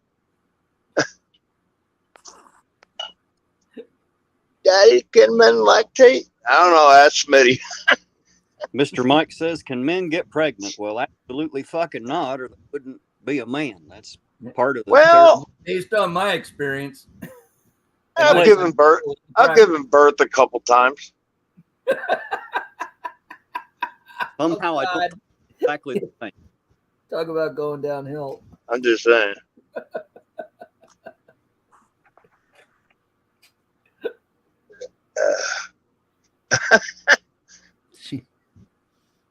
I'll tell you from my experience, and you guys can fact check me on this. Men cannot have babies. Women absolutely can, unless there is some medical problem. Obviously, there are always exceptions to the rule. Some women shouldn't, though. Well, I'm not going to get into should or shouldn't be allowed. What I'm saying is women can give birth, men cannot give birth, and unfortunately, that's just the way it is. Even if a man were to transition to a woman on the inside, minus everything they cut off the outside, on the inside, he's still the same. You know what I mean? It hasn't changed. So I would say that guys up here talking about childbirth. I feel like I'm having a talk of birds and the bees with my father. What are they now? The birds, the bees, the butterflies? I mean, how many books are there? Well, they made some really good books. It can't be the birds and the bees anymore. You need, Ever read the Kama Sutra? I can't read. Pictures. Kama Sutra was a picture edition, Logan. I didn't. Oh, okay, yeah. Just saying. Yeah, really can't do it by yourself, though. Just saying. Oh, I think they got a couple pages of where you can do it by yourself. Mr. Mike said that conversation. You sound like an expert. You know where I used to work, right? Mr. Mike said conversation is very weird to me. I'm not sure which conversation, but welcome to the weird. Sometimes we right here and you hear it here first for sure. They should hear what we say behind the scenes. Smitty. Holy shit! Hey, Smitty, KDD Yeah. wants to know what cup size is. What? KDD wants to know what your cup size is. Well, Mine's 11 ounce coffee cup. a little less than a handful, I guess. A hairy handful A hairy handful. Is that a handful of hair? with nipples. And it's pretty chilly in here, so you know. What you got those ones that look like toes? Spikes. Fine, don't have Coat to- hanger. Coat hanger. What? You can hang your laundry to air dry on it. We don't really know. And then I can spin it around and air dry it. Mr. Mike said he was talking about the man using woman parts internally, converting sexes. I agree. That is a weird topic and conversation, but we'll tiptoe into it every now and then. It was just You know what? I I just think read my bad. question, so I was just answering that. Obviously, men cannot give birth. Why don't they just switch heads? What good's that going to do? They'll still have the same head. But be on a different body. Oh. Well, there you go. Maybe that'd be easier than a whole. You find a girl that wants to be a boy and a boy that wants to be a girl and just switch their head. Hey, it'd make switching back a lot easier, wouldn't it? Yeah. Just saying. You remember Weekend at Bernie's? Here's my wife. Crippled Cat said her boobs are past the expiration date. No If comment. anybody watched Rick and Morty when that old lady died and all the cats were inside her. Shit.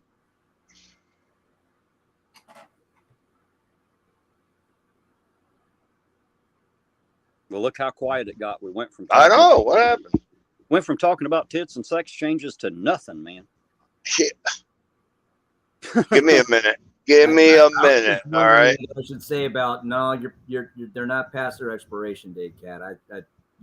You had your camera on recently. And you seen her boobs? Well, they were covered up. Well, then you didn't see them. You wouldn't know. They might be all green and molded, man. How do you know? I think Yeah. they're green and moldy. What kind of boobs have you seen in your life? Loaded question, Smitty. I'm just saying. I mean, I've never seen moldy. Well, you never know. It might be going real past its expiration date and look like some kind of science experiment out of the fridge, you know? What about the green girl from the original Star Cottage Trek? cheese.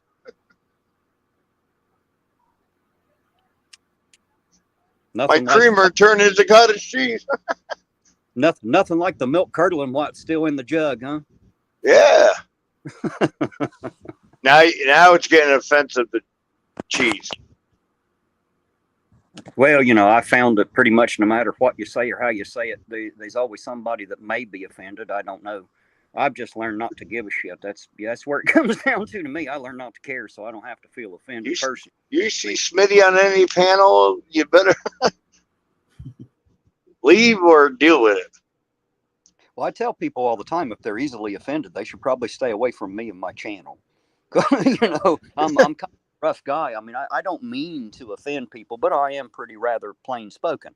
So I don't beat around the bush much, and I sure as fuck don't sugarcoat because I figure people would just eat that too.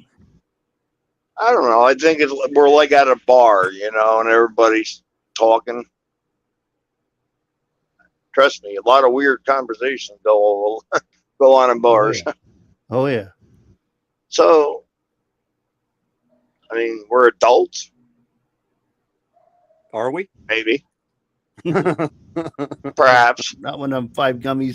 You know, I'm gonna put a pin in that one. If that one. Crippled Cat says, "Oh hell, have you heard me on panel?" Yes, I have. Well, that link's out there, Crippled Cat, if you want to join us. Here, She I'll bring it tells up. you off with the sweetest voice. Like she could tell you a bedtime story and then tell you off at the same time. It's great. Here you go, Crip Cat, if you want to come up. Uh-oh, Dark Watch said we're now moving from boobs to beating around the bush. Well, that's better than beating the bush. just saying. Sometimes beating around is better than beating it. Never know what might fall out of that bush. Shake it hard Speaking of enough. Kush,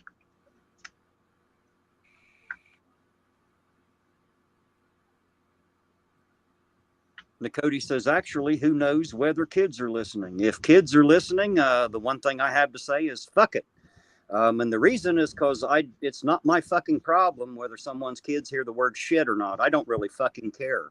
I'm pretty sure that it won't scar them for life, and I'm pretty sure they'll grow up and be just fine, whether they heard the word fuck in their life or not. That's my theory on it. this show brought to you by the letter F. Well, you know, it's not they want to be an asshole about it. It's just I don't understand why there's anybody in the fucking world that think it's my goddamn responsibility to worry about what your fucking kids hear. Exactly. Didn't I love George kids. Carlin say way back in 1972, shit, piss, cunt, cocksucker, motherfucker, and tits? Well, just know that I love kids. I spend a lot of time with kids. And when I'm with the kids interacting with children, I don't talk like I do as an adult.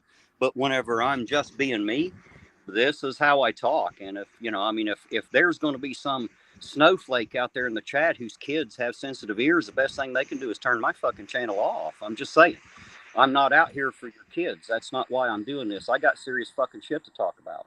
So, you know, you can either be here for that or, you know, go watch Barney, I guess is maybe the best way to do it. And again, I'm not trying to be an asshole. I'm just saying, you know, kids hear shit all the time. Hell, you think your kids don't cuss like little shits when they're at school? Of course they do. You just don't think so because you're the parent. All parents say that shit. Well, my child wouldn't, and my child doesn't. And those are usually the ones doing it first. And I think we all know that, don't we? I was surprised when my child didn't. I'm like, whew, thank God. Yeah, what You know, else are you hiding from me? I told my mother one night I was going to go out and get drunk. I was 18 years old. I was getting ready to leave for the military in a few days. And she said, where are you going? I said, I'm going to go get totally shit-faced drunk. And she laughed and I went out the door. When I come back the next morning and I still couldn't walk straight because I was still screwed up from the night before, she said, where have you been? I said, I told you I was going to go get drunk. She said, oh, I thought you were just joking. She didn't think I was actually going to do it. So there you go. There's parents in action. Sometimes you can tell them what you're going to do, and they may not necessarily believe it. So there you go. Yeah, we lost Smitty. Yep. Well, I'm Guess sure he he just didn't care.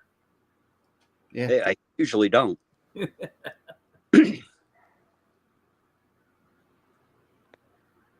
Well, I don't know if Queen Bee's right. They aren't my kids. What's that?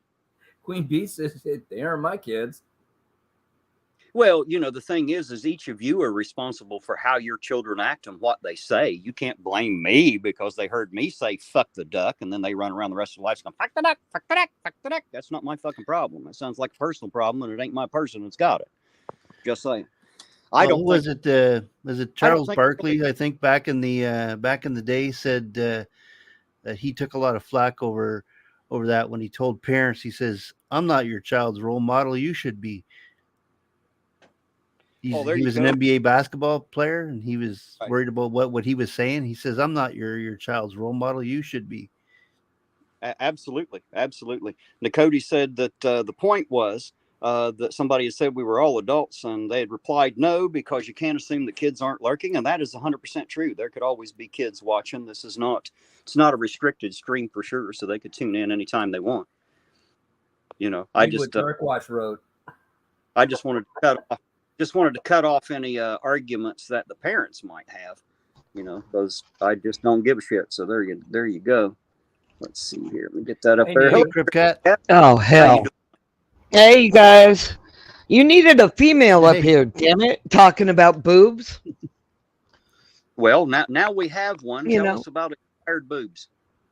Yeah, I have two kids. And it's all bad.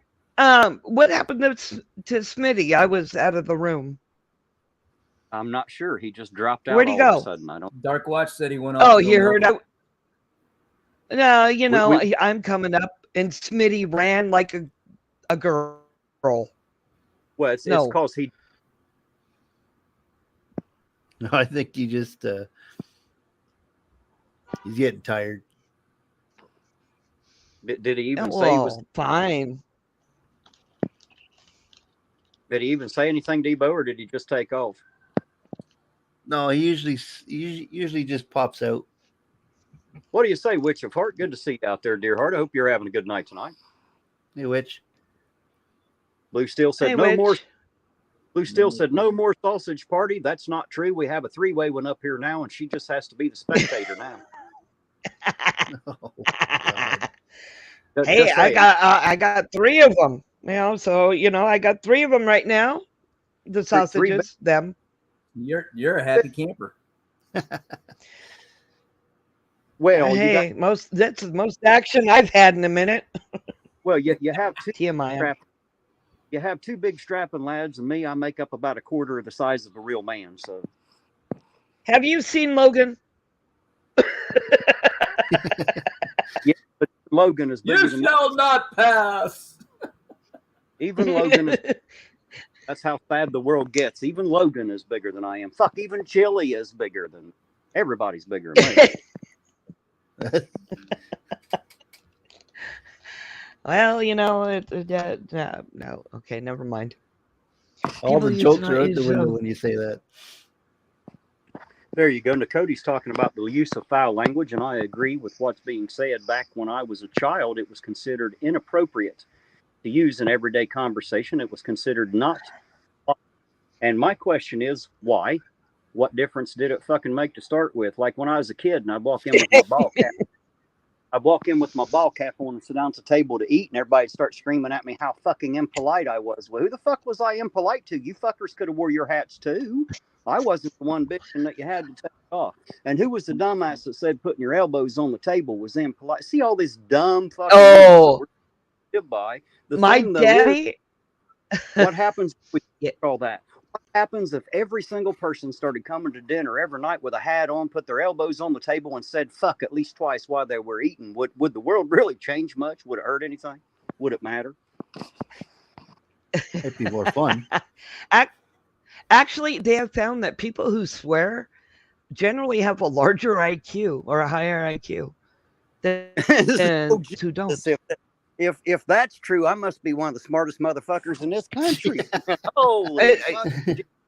I'm telling you, that's why I fucking swear all the fucking. And besides, fuck is the best word. It's a noun. It's a verb. It's an adjective. Fuck is the all-around word. It can be so It's a many great things word. for so many different people, like. Yeah, exactly. It serves many needs. I don't know. Good old boy is. I'm reading good old boy's chat. Yeah, he's always trying to get Queen Bee somewhere. He's He's in. flirting with Queen Bee hard. I can see that. Yes, Don't- Witch. Thank you. Not to worry. I'm pretty sure that Queen Bee can handle herself. Oh, I'm sure. I have no doubt. Witch of Heart says fucking fuckity fuck, and I fucking agree with you 100%. You guys, that word comes second nature to me for fucking sure. You ever seen Oh, that cat video where the kitten is on the table knocking stuff off, and the caption's like, "Fuck this, fuck that, fuck this too, fuck all these." Sovereign Soul ain't mine. How you doing? See you out there, and he says, "Where are the white?" Well, where are the white girls at? Blazing Saddles. Where are all the white women at? Yeah, all the white women at. How you doing tonight, Sovereign Soul? It's good to see you. I hope you and Naughty Hippo are having a good weekend this weekend. I happen to be white, so I guess I'm one. He said he's back down, and I see 2 people back there. I got Smitty back. Let's get him back up here. And there is Mr. Smitty. Hey. Here they are. We just happened to be coming over your area in low Earth orbit up here, 250 miles above your imagination in the International Fake Station.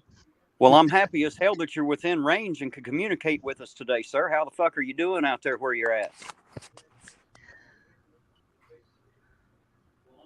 Yeah, we're doing real good. Sorry, I had to fake the delay.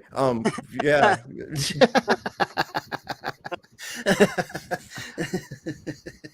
Look, you don't believe me? Love it. You guys don't believe me? Look. Oh, shit. Hold up. There we go. Oh, I'm a little bit too far going the other way, and I'm going back too. I better reach up here and pull myself back forward a little bit.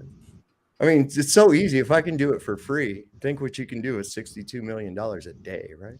Well, you guys can fake a good arrest because we saw that the other night. That was awesome, man.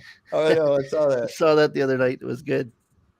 I tell you what, that has got to go down as one of the top 5 most fun times of my entire 50 years was spending those few days out there with him and Naughty Hippo. I had the time of my fucking life, and Pumpkin Chili was only to start it off. I mean, that was a great fucking time. I had a good time out there. That was an epic troll, you guys.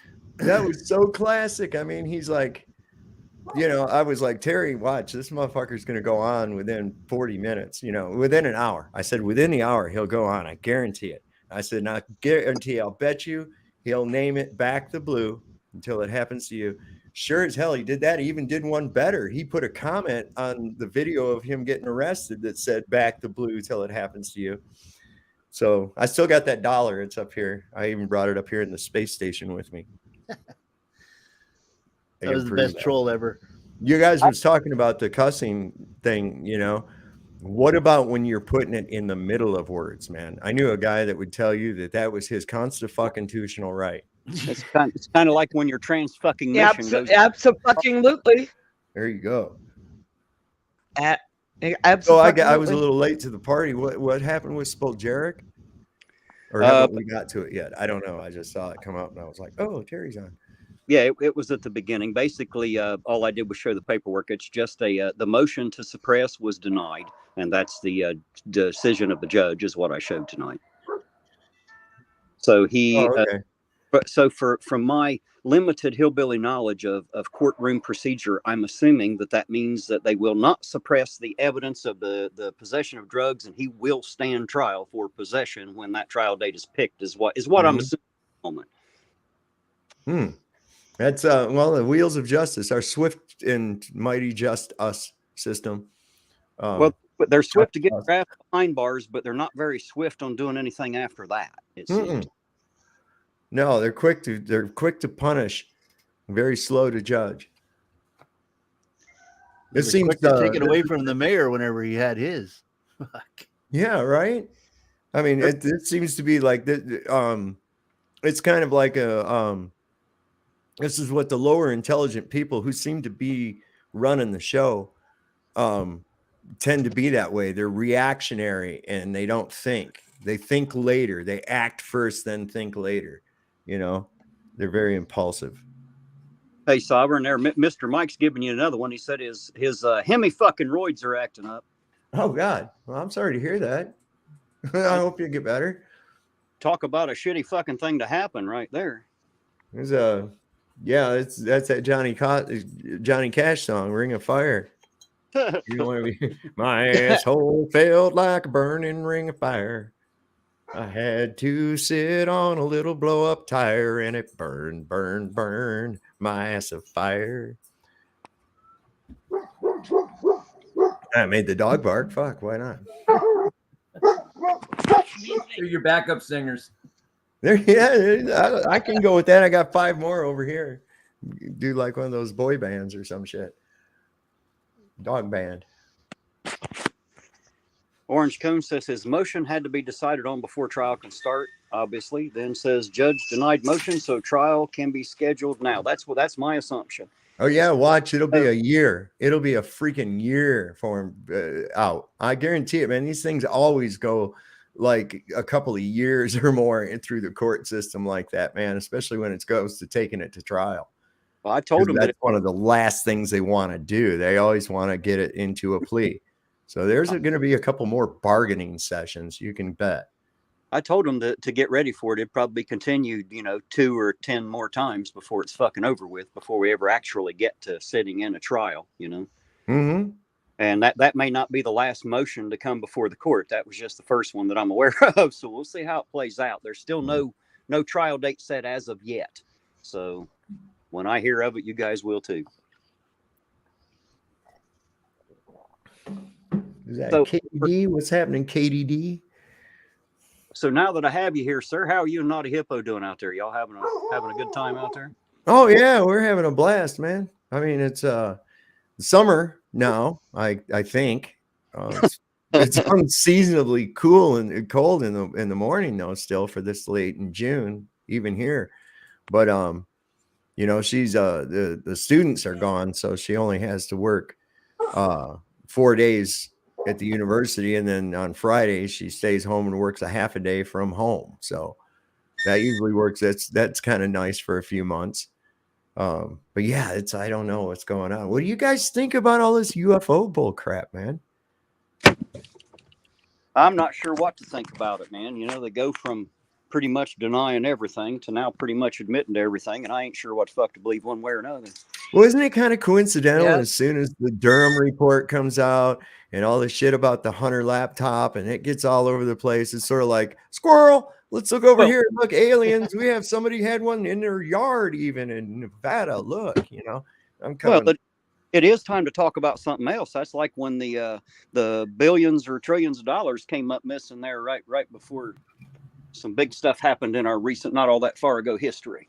Every time they're almost caught up in something, they gotta show you something else, get your mind off of it. Yeah, it's always a distraction or a shooting or some other kind of shit. It's like, oh, look, don't look here, look over here. And the media is complicit in that because they'll just start crippling it all over everything too. They'll put it, oh yeah, we got to cover this over that important story, and so consequently they just forget so freaking quickly. They're so easily distracted. Not everybody, but I mean, a lot of people are really easily distracted. Well, the majority of people have no short-term memory. Once you tell them to quit worrying about that big thing that just happened and start worrying about this little shit, they'll start arguing about it and never fucking remember that buildings fell or anything. You know what I mean? It don't matter. Just like, yeah, we hardly saw any mention of that event here. That was just this last year. There was really very little to do about it. And remember, we was all about never forget and all this other. And now that people have really started picking that apart, I think they really want people to forget because it's really silly, man. The official story. I have that conspiracy theory. I started reading it. The official 9/11 report. Oh wow, that's a conspiracy theory right there. That's a doozy. If you've not read it, I picked mine up at the thrift store for 50 cents. Things sold it's sold new for like $10, and it's like in new condition. It's like, let's go ahead and buy some trash. Why not? And then we spent a lot of money for that thing too. You got to understand how much money you and I, all of us, spent for that fabrication. Yeah, but see, the great thing is everybody that had one was able to use it during COVID when they couldn't get any toilet paper. So it absolutely did come in handy for sure. So I had a weird thought, man. What if they just called it World Health Organization so that we'd say WHO, right? And then we inadvertently end up in some kind of a twisted Abbott and Costello routine. It's like, whose treaty is it? Yes. Well, Right. Who's responsible? Yes, exactly. Oh, third base, it's like, fuck. It's almost like trying to get some answers in this country at times, ain't it? You ain't gonna get them. That's just all there is to it. Not unless you pull it out of somebody. Everybody just wants to lie about everything. They just want to lie about everything. It don't matter what it is. What did William Casey even say? He was head of the CIA. He says, our plan will be complete when everything the American people thinks is true is a lie. I mean, why would you even say something like that? Now the question is, were they successful? Pretty damn much. Yeah. And the biggest problem with, if they were, no one would know, or at least not enough people would know. Well, we're right in like 1984 times right now, anyways, because it's like the reports we're actually getting from boots on the ground, independent reporters in that little conflict that's occurring in Eastern Europe right now, totally contradicts the mainstream media's narrative, where they say, "Oh, look at these guys, the Ukrainians were victorious in this, that, and the other," and then you're seeing these camera footage from the battlefield, and actual independent reporters are there, and it's like the complete opposite of it. And it reminded me of 1984, where they have the Ministry of Truth. You know, one day it's like Eurasia is our closest ally, and the next day it's like Eurasia is always been our enemy. And it's like people just believe they're told whatever they read is true. That's what they're supposed to believe. Well, now that you've put it like that, let me ask you a question. Now, China and Russia are supposed to be enemies of ours, right? Like China's definitely an enemy. If you ask anybody what their two greatest enemies are, I'm sure those two names will come up. And Russia. Now, how is it that we have shipped all of our fucking manufacturing and buy every goddamn thing we own from one of our greatest enemies on the map? Does that make any sense to anybody? No, they're right there again, the 1984 syndrome of it. So most people would say that. They say, "Oh, yeah, those damn Chinese, you know, they're our enemy," and or those damn Russians, they're our enemy. And you say, "Oh, really? Well, why?" Right. What is it that's making them them our enemy? What is it that they're doing that has an adversarial effect upon the United States? Have they committed some violence against us? What is it that they're doing? Because anything economically, that's of our own doing right there. If it's economic, that's our own doing. And this is why economists are hired by these people that make these treaties, at least they're supposed to look at what the financial ramifications of any such treaty would be. So back during the blue dress days of the Bill Clinton administration, he gave China the most favored nation status. So yeah, what'd that mean? That means that just about all of our shit that we get here now comes from China, our supposed enemy, as you pointed out. So you ask that average Joe Blow, what is it that makes these people our enemy? And you'll find out that it's just nothing. They regurgitate propaganda that they were told on the evening news. That's Well, China is our enemy unless we need to buy something from fucking Amazon or Walmart. And Russia is our enemy unless we need to ship something to the fucking International Space Station. And then they're all too happy to do it. None of this makes any fucking sense to me. I don't understand. Yeah, I know. Well, that's just it. It's all illusion.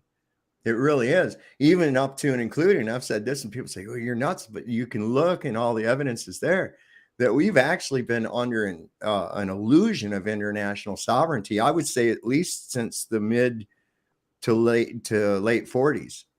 I really would. And with the inclusion of the UN on American soil, that pretty much cinched it up. We may not think the UN has very much powers, but I believe the UN is a liaison for the overpower of all of the other powers, because we see too much collaboration amongst, like you just pointed out, with China being our enemy, but everything we get, we trade with them continuously, right? Russia, the same thing, right? So this is an illusion that they place on us because they're all working together. I mean, everybody agreed for the last 3 years of the same exact protocols everywhere around the world, except for a couple of countries, and they were small, like Tonga and shit like that. Their leaders didn't agree. Those people were removed and people were put in that did agree. So that's kind of hard to get all the countries that supposedly hate each other and like each other and all this shit to agree on all specific things. And there's other examples of that as well.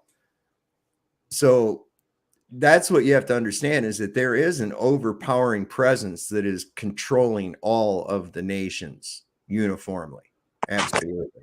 And it's not like the United States or American hegemony or anything like that. There's something going on different. I saw Oh, there you go. There's Tina Slay back. Tina, you want to tell I do. So I know some people were in here earlier, but I know Sav wasn't. I don't think Logan was. Cripple Cat, are you still out there? Lisa's here. Queen Bee. Who else is in here that wasn't here earlier? Okay. Sav, I have some of the best news. Okay. Are you sitting down, I hope? Yeah. You can't sit down in space, Tina. I'm floating. But okay, I'll be in a sitting. Go ahead. I'm just kidding. So, under no certain terms and circumstances did Captain Twatwaffle, aka Chili DeCastro, help me with this. This is not a direct result of anything that he did. Just let's put that out there and get that out of the way. I was contacted by an actual journalist, one that went to college, has credentials, and works for a 3-letter network. A true investigative reporter. And that was a week ago yesterday. And I told said reporter I would be more than willing, because they are investigating and looking into the overreach of the DEA and FBI. And Caleb's... Surely there's no overreach of the DEA or the FBI. Oh, correct. And Caleb's case came up in this now 8-month-long investigation.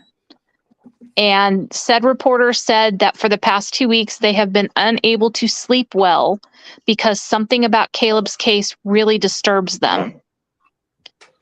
So yeah. I made the proper and necessary arrangements, and they spoke with my attorney, one of my attorneys, Ben Nussbaum, this morning. And Ben sent me a text about between 4:30 and 5 p.m. Central Standard Time, telling me that not only do they have my blessing or their blessing to continue, but to send her everything. Wow. Wow, that is great. Good. Get some traction, some national attention on this. Already these 3-letter agencies are under a lot of scrutiny right now, both in the court of public opinion and as it seems in our own legislature. Oh, Orange Cones, I'm sorry, I didn't see you. Hi, you are certainly here. But again, I just wanted to point out, this is something that I had started long before I ever saw a TikTok video with Chili DeCastro. He has absolutely nothing to do with this. And so I will say FYC to fuck you, Chili, and also FYC2 to fuck you too, Coded. And let me reemphasize that fuck you, Chili. And by the way, I also want to clear something up for those who don't understand. When the autopsy was performed on my son, at no particular time, none whatsoever, did the coroner or medical examiner, however you would like to call them, get Caleb's medical records or history. Because in order to do so, they would have to have a warrant, and it would violate HIPAA otherwise. So when a medical examiner or a coroner does an autopsy, unless there's a specific reason that they need the medical records, they do not get them. They are there to simply determine the cause of death. That's the point of a court, to decide the reason. That. So that is misinformation that a certain content creator is throwing out there. And I want to clarify that for anyone who may or may not go to that person's channel and listen. So do we know which content creator that is? It's one of the C content creators. Well, listen here to whoever the fuck she's talking about. I'm sure you know who you are. Quit doing that shit. Yep. Know the facts and speak that. Don't be throwing up any bullshit. We got enough goddamn drama going on YouTube without or among us. Yep. Begins with a C. So I got something for you though. This agency that was in question, the DEA. What does that stand for now? Oh, it stands for they don't do a damn thing, really, to be perfectly honest. But I mean, it's what, Drug Enforcement What? Yes, Agency? it was supposedly set up to oversee pharmacies, Right. not to oversee the general public. So you know that's changed, and it's never been Drug Enforcement Agency. Did you know that? No, what is it now? It's always been Drug Enforcement Administration. Go to their website even. Oh yeah.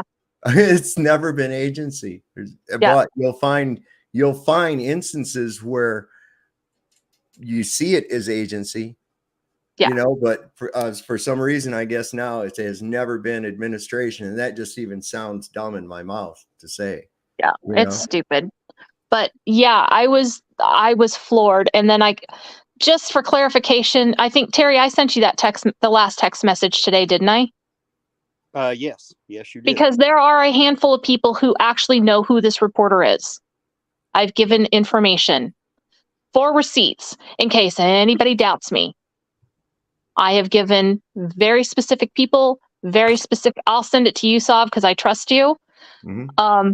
This may take a little while.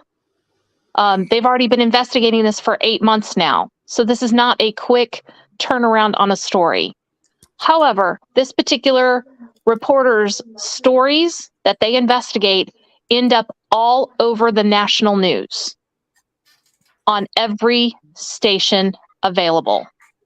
And I do have the text and the name of that reporter, although I released zero information on that. I'll let Tina say what she has to say about it. And if you guys ask any questions, that's all you're going to get is what she said. So Orange Cones, I promise you're not left out. I can help you sleuths out because Tina did drop one hint. She said that it was a 3-letter news agency. She did. I would bet that it has a C in it. You know you what? Could be right. You might be right. You could be right, and there's several of those. So hey, right. The question is which 3 of the letters is the C in this one? You know, and they also have another cable channel that has 5 letters in it. Well, there you go. So there's a couple of hits for you. Yeah, that one has 5. So then it means you could rule out MSNBC. Can I buy a vowel? 5. Well, no. Well, let me think. I have to think about this. Sorry, my brain is. You guys have no idea how excited I am about all this. Just jot it down quick. But I don't. Where am I at? Am I here? Okay. Yeah, you're still here. You're good. Didn't want to click out anything, but yeah. So it's a national news agency that's also on antenna and cable. So there you go. That pretty much covers them all at this point. That means it could be any and or all before this is done. Except for Fox, because Fox doesn't have a C in it. Well, you realize another thing about those alphabet agencies, that they were not created lawfully, really. They were a result of an executive order. They can do away with them with an executive order. Well, executive orders are illegal anyways. I don't even know why they keep doing it. Hey, Sovereign, I'd made this statement earlier, and I was talking about, and I think it would be a great stream, and I would love to have your help on it if you wouldn't mind. Mm-hmm. I would like to have a stream and talk about what the president's actual constitutional authority is, the difference between executive order and a law, and I would like to talk about the extra authority that they have claimed for themselves over the years that everybody else thinks that they have power over. And then we'll talk about some of the bullshit candidate shit they spout when they want elected that they have zero fucking control over actually being able to do from the seat of the president. I think that'd be a hell of a stream. Yeah, it's kind of got to do with the fact that we have never come out of a state of war. We have been under actually a form of martial law for a very, very long time, and nobody really realizes it. So this actually gives certain war powers to the commander in chief to be able to issue out executive orders. Okay. By the way, Uncle Artie's in the chat. When you find out, I dropped the link.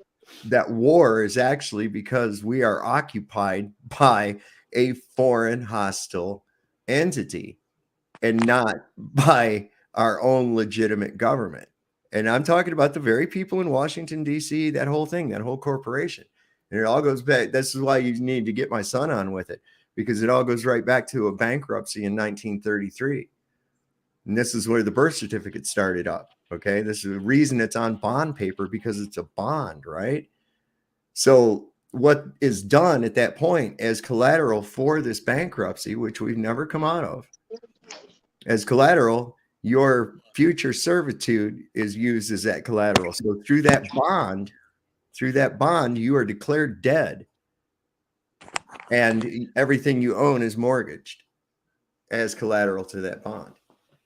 Don't watch us asking which network is trustworthy. I'm going to go out on a limb here and say not goddamn one of them. I don't think put on mainstream, just to be honest. Disney's about as trustworthy as any of them. Hey, Uncle Artie. And hello to Uncle Artie. How are you doing tonight, sir? I can't hear you, Uncle Artie. Yeah, you're really low. You're really, really low. Hold on. We're holding, man. We're holding. I'm squeezing the blood out of it right now, man. Hurry up. And Uncle Artie, I don't know if you were here. My attorney's approved. And I'm sending all the documents to the news reporter. That's what I heard. So, woohoo! Woo! Oh, hold on, Terry and Uncle Artie. Somebody has to say hi. Hi. Hi, girl. What you doing? How you doing? Going to a friend's house. She said, listen, Uncle Artie, she said in her mind, you beat out Team Skeptic already. She was a huge Team Skeptic fan. Now she's a huge Uncle Artie fan. Uh-oh, there you go. Team Skeptic. He won't even return my calls, jerk. I got a question for you, Uncle Artie. What's that? I had Tina send you my number. Did you get that? Yeah, I just got here earlier. I was asleep.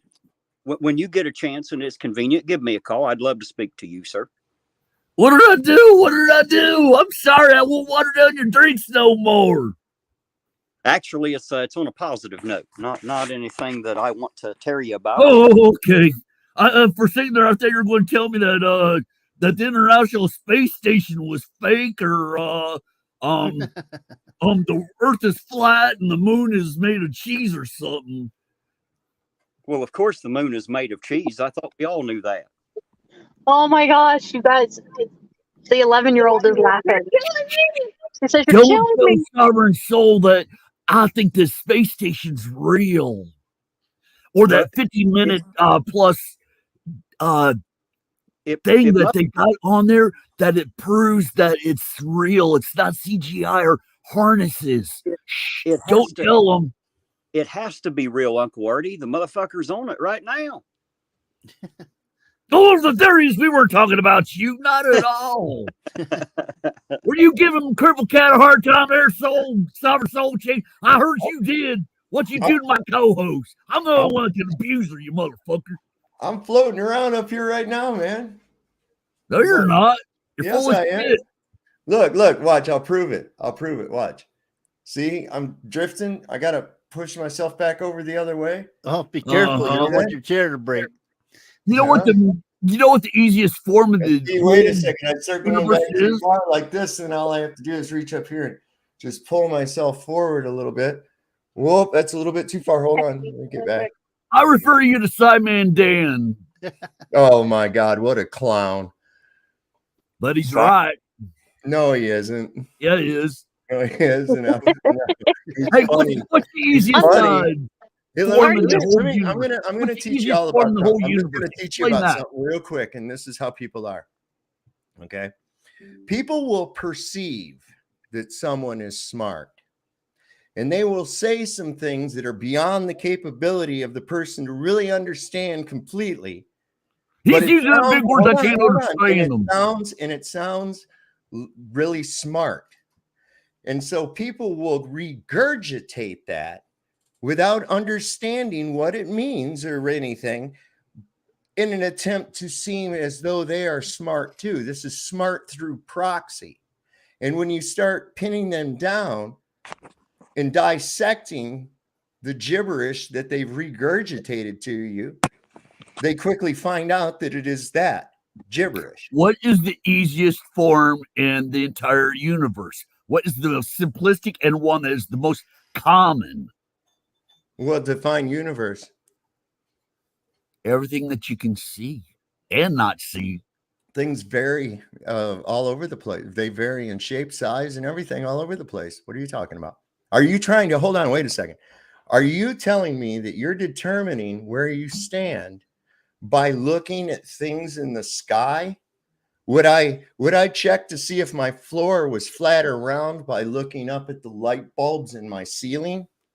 Of course not. So that's a ridiculous premise to go by in the first place. You have to first prove that a gas pressure system can exist in a vacuum without containment. Right? Hell, I thought you were talking about an atom. That's how I'm talking about blow on your hand. Hey, do me a favor. Blow on your hand. Yeah, what about it? You just felt pressure. Yes. Yeah. And it quickly dispersed and equalized with the surrounding pressure, didn't it? That's the whole reason. How come when you throw up something up in the air, how come it doesn't stay there if everything's equalized all around it? No, it's because the object in question is much denser than the amount of air that it displaces.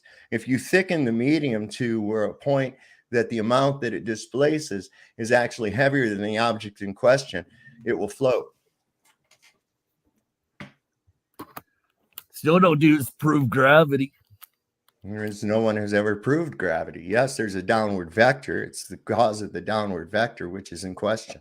What is that downward vector? It's an incoherent electrostatic acceleration.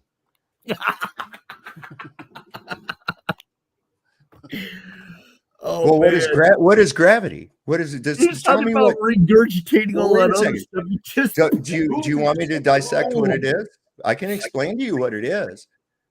I can tell you. Go ahead. You still haven't answered my question. What is the simplest form in the universe? The most common.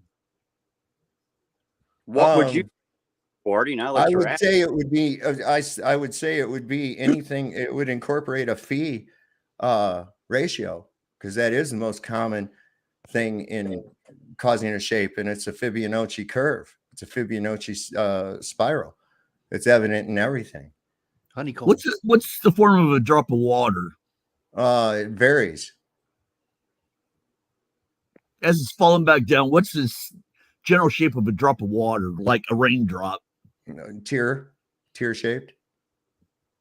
You know why? Yes. Why? Well, because it's traveling through a medium, which is going to put drag on it, which of course is going to cause it to elongate. If there's no resistance to the elongation, then it's going to follow. If there's what would be its form? What would be its form if it wasn't elongated and being dragged down by electrostatic stuff? What would that form be? I guess a blob. What's a blob? Well, I mean, an amorphous. I know what you're going for. You're trying to say that you're going to have a perfect sphere of water. Almost. No, you won't ever. You will get it momentarily or for a second to assume that shape and then snap your camera and go, oh, check it out. But when you video it, all you see is this. You see this amorphous fucking gob of water. But anyway, yeah. So if there were things that formed into a sphere, that's okay. Let's go ahead and go with that. Now our problem is not only with the pressure system within a vacuum without containment, you now have to prove curvature. You have to prove convexity, of which we don't see any. It's simple. We've all seen. We see too far. And that is taken. That's the 8 inches per mile. That's the 8 inches per mile squared minus the observer height, and that's all calculable. And unfortunately, we see objects way too far that should be hidden by miles of curvature in some instances. You know, I do have one question, guys, and I'm not the deciding factor, nor am I trying to be, but I do have an interesting question. It's only because I use I'm going to assume that everybody out there knows what a bubble level or a spirit is. It's a with a bubble in a glass or plastic tube inside. And when that bubble is between two lines, you know something is exactly flat and level, right? That's the point. Any variance at all in the levelness will cause that bubble to rise to the high side, always, every time. So I guess my only question is how can you, and again, it's just a question, how can you level a ball? Because in my mind, no matter how big the ball is, it'll never be level until you wedge up one end in order to make it level. You can't have level on a ball because over a span, you're going to end up with you're outdoing the rules, because you have a thing that's the opposite of level, which is plumb. It's 90 degrees perpendicular to level, right? So over a period, a long span of completely level, this would mean that perpendicular would be an array and not perpendicular. Okay. The plumb lines should all remain level in order for, or they should all remain parallel in order to be plumb and be 90 degrees to level. There's no such thing as level on a ball. You cannot have a arc in a right triangle. Even a very big one? Even a very, very big one? No. I was just curious. I use a level a lot, and I was just thinking about that when I was building my porch. Yeah, it doesn't make sense. It's the total opposite of level. At that point, wherever you're level, that would mean you're just leveling tangent points on a circle. I can't stand him. I tried to drop. More breaking news. Oh, sorry, I'm on mute. More breaking news. In about 5 to 10 minutes, I'm going to be joined by Larry Flanoid. Oh, cool. Where at? He's coming over to my house to do a couple loads of laundry. That'd be awesome. Okay. How the hell? I happened to see a couple things on Facebook. He was having trouble getting around. I'll try to come back up dinner, sure, but I'm talking to somebody on the phone too. I'll be back. Oh, okay. Yeah, so his car broke down, and I think he got it fixed. He's got it back because he's driving to my house. I'm not going to pick him up. I'm actually taking child here over to a friend's house and dropping her off. So, anyhow, I told him. If we don't get to hear Larry on here tonight, please tell him the Ironton Auditor said hello. Well, hopefully we'll still be on here because he hasn't said hi to you. He hasn't seen you in a long time, Terry. I know, right? It's been quite a while. I'd love to catch up with him a minute. That'd be awesome. Yeah. Yep.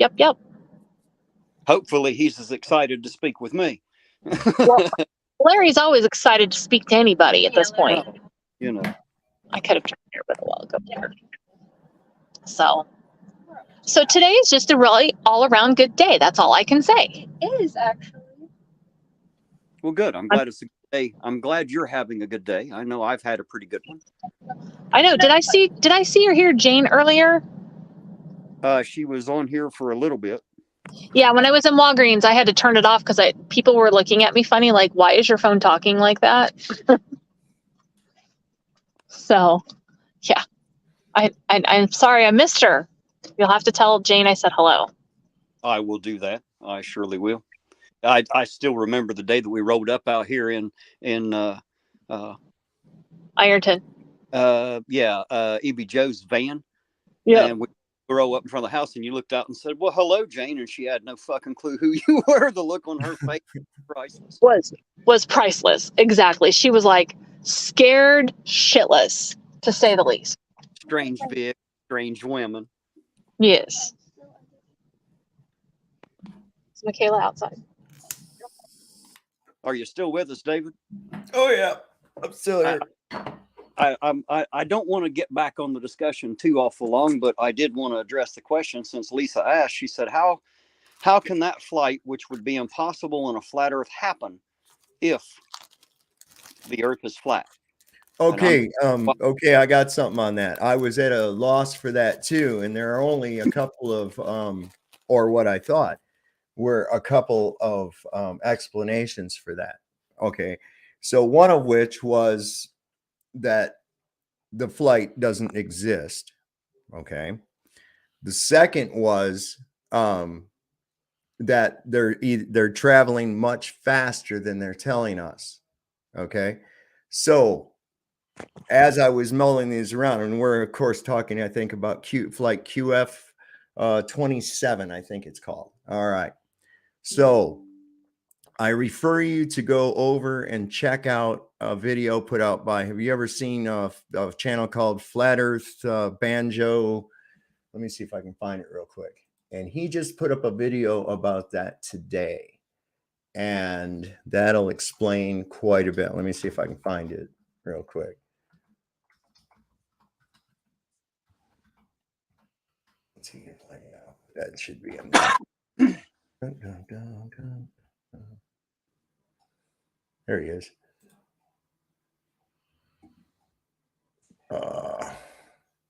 Let me see, where was that?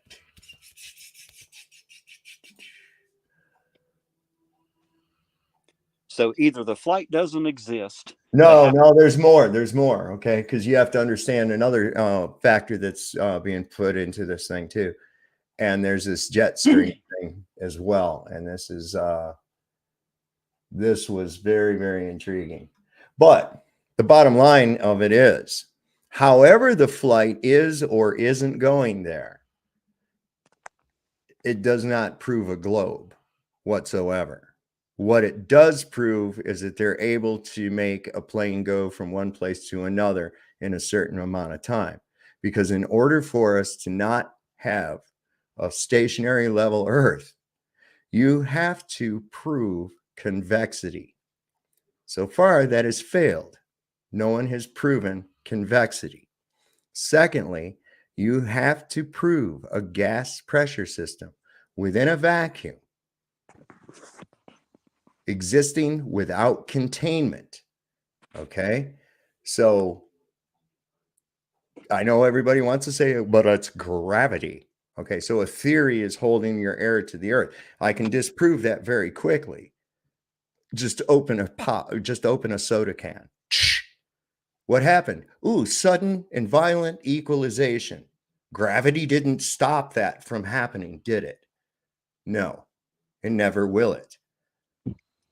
Okay, so we know that the immense vacuum of what we're told the vacuum of space is, and I'm not talking about something that sucks. A vacuum means a lack of matter.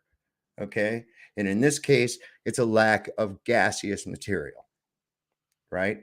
So you cannot have the lack of a gaseous material, a void, next to a pressure system without containment.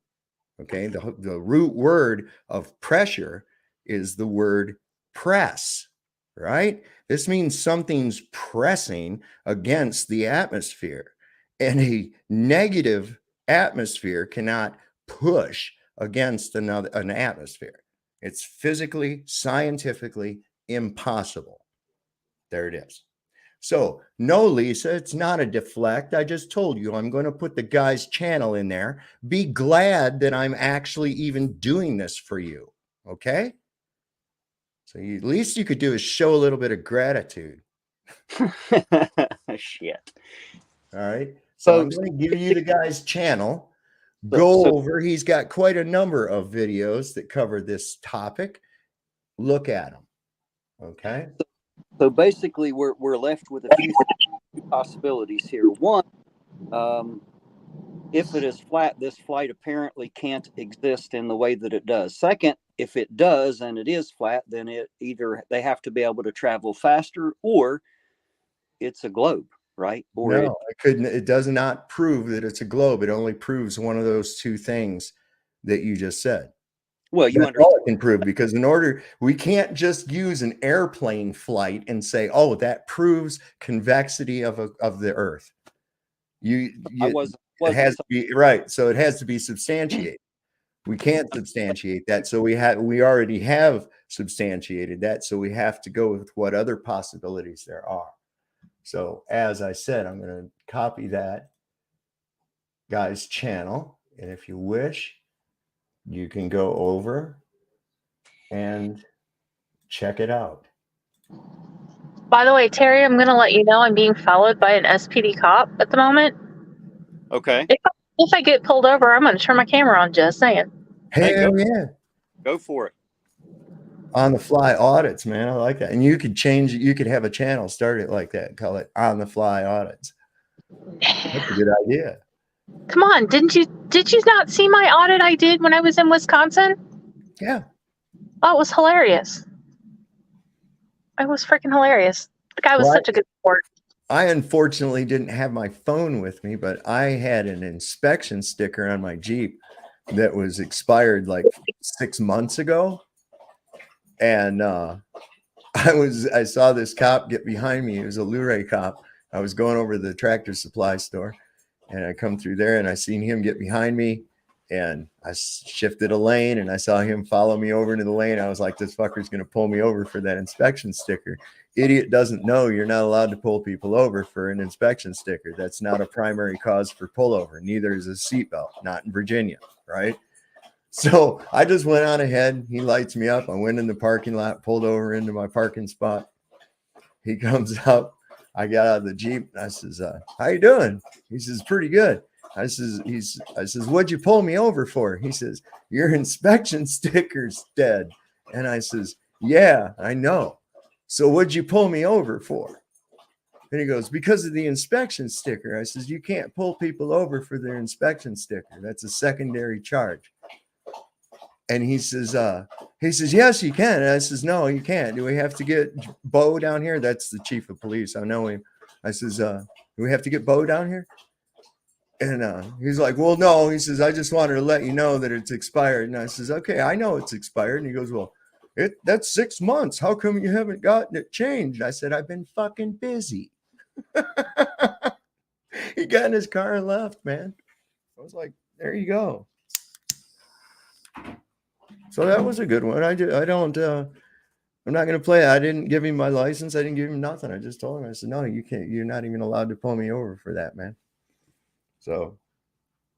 Well, technically that's correct. Yeah. So if you know your shit, stand on it, man. It's just like it's like any muscle. If you don't exercise it, it's going to atrophy and get weak.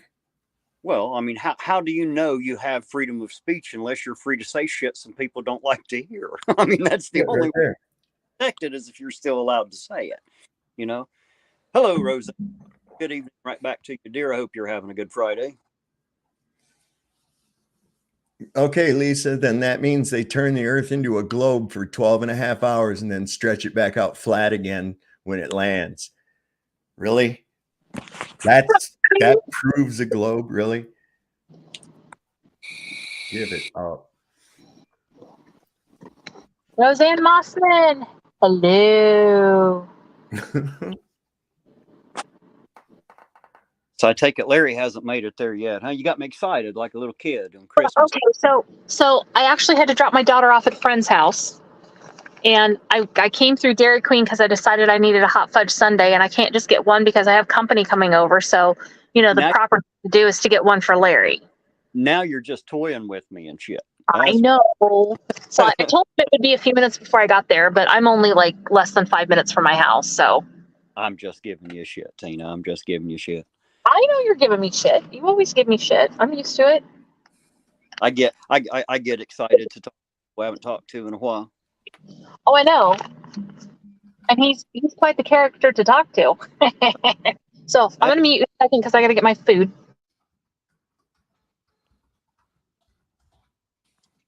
I wanted to respond here. Mr. Mike said, now they'll try to get you on something else now that you know that you're a sovereign free man. I was going to tell him this as well. What happens too is when it's all about this too. You got to understand body language and shit and how people react to it. You got to you look over your glasses at them. See, I have this age advantage thing. And so I have this way I can look at them like a stern father. Like, what is it you want, young man? Type of an attitude. And it really is kind of disarming for them. They really kind of like, oh, like that. Like the cop I pulled over for talking on his cell phone, man. He actually apologized to me and told me he wouldn't do it again. So it works, man. You can, it's all about perception. Like what I just said about people wanting to regurgitate what somebody they think it sounds smart says, right? So it's all about this perception that you can place on it. You can actually just put on a fucking some kind of a vest, right? Just put on even like the vest you wear while you're doing your audits, Terry. Just put one of those on and have a clipboard. Okay. Stand there by the sidewalk, and as people walk by, just look at them and point over to make them like walk around something. Doesn't even have to be anything there. They'll comply.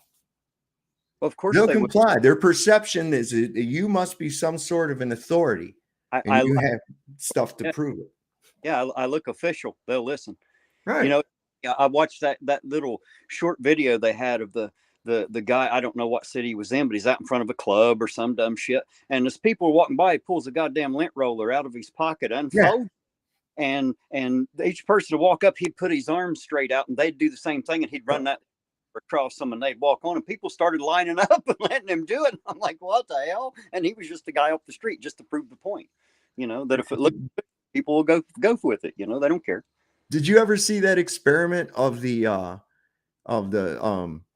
buzzer in the waiting room? Oh, in the doctor's office? Bell, yeah, the bell in the waiting room. And so they got all these people, and somebody that's not in on it comes in, and everybody's sitting in this waiting room, and this bell goes off, and everybody stands up, and this woman's sitting there, and she looks at everybody, and so she just goes ahead and does what everybody else is doing, right? And so they do this, and they keep doing it, and everybody will stand up, and pretty soon they empty out the waiting room till she's the only one left in there. Okay. And when the bell goes off, she still stands up. Now, to carry it further, they had other people that weren't part of the experiment come in and sit in the waiting room. The bell goes off, she stands up. The guy looks at her like, what the hell? And then she sits back down. And she looks at him like there's something wrong with him for not doing it. Right. And she kind of like wants to encourage him when the bell goes off to stand up. Pretty soon, here's everybody all standing up. They don't know why, just because a bell rings. You see how easy that is to do with people, man. It's through a repetition type thing, and people believing that what everybody else is doing must be the thing that they should do. Monkey see, monkey do. Mm-hmm. Mm-hmm. Unfortunately, it's that simple. Monkey see, monkey do. That's the problem is most people don't question anything. They just go, oh, that's how it is. It's like I tried to ask somebody, I said, well, how do you know the sun is 93 million miles away? And he said, well, it's known. And I'm like, well, how? And his answer was, well, science. I said, yeah, that's a cool word. I'm sure the scientific method was used. So how did they do it?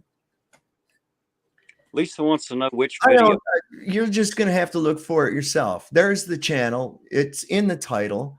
Look for it. It doesn't specifically mention that flight by name, but he's talking about it. Go and look. Watch a couple. Maybe learn something. I'm not going to sit there and search for shit for you. I don't give a shit what you think or believe, or anybody for that matter. That's really how I am on this. I mean, it's like, okay, if you want to think that what you think is true, that's fine with me. I know that it's not. But see, that goes the other way. They seem hell-bent to try to convince me of something that I once believed and found out wasn't true. You see? I'm not trying to fight with people about it. Not at all. It's like they come to me and want to fight with me over it. And I'm like, well, no, that's not how this works, man. I'll fight you soft. Put them up. Put them up. Put them up. I'll tell you, hey, Debo, I got 20 on Tina. You got any takers on that? I don't know. I don't play too fair. I'm gonna hire the mini midget wrestler guy. That's it. Yeah, man. I keep seeing their stuff come up on Facebook in their Facebook group. Man, they travel all over the place with that show, and everybody just loves it, man. That one of that guy that you took the picture of that looks just like a mini chili was hilarious. I could not believe it. I would thought, wow, how fortuitous is this? Now, if I can only talk to him. And that was great. That was fantastic. Yeah, man. Yeah, that was a lot of fun. That really was. It was like, and it was like kind of interactive within the audience. I mean, the fight broke out of the ring and was out in the audience and around where everybody was sitting and shit. And it was funny as hell, man. It really was. Yeah. These guys really put on a good show.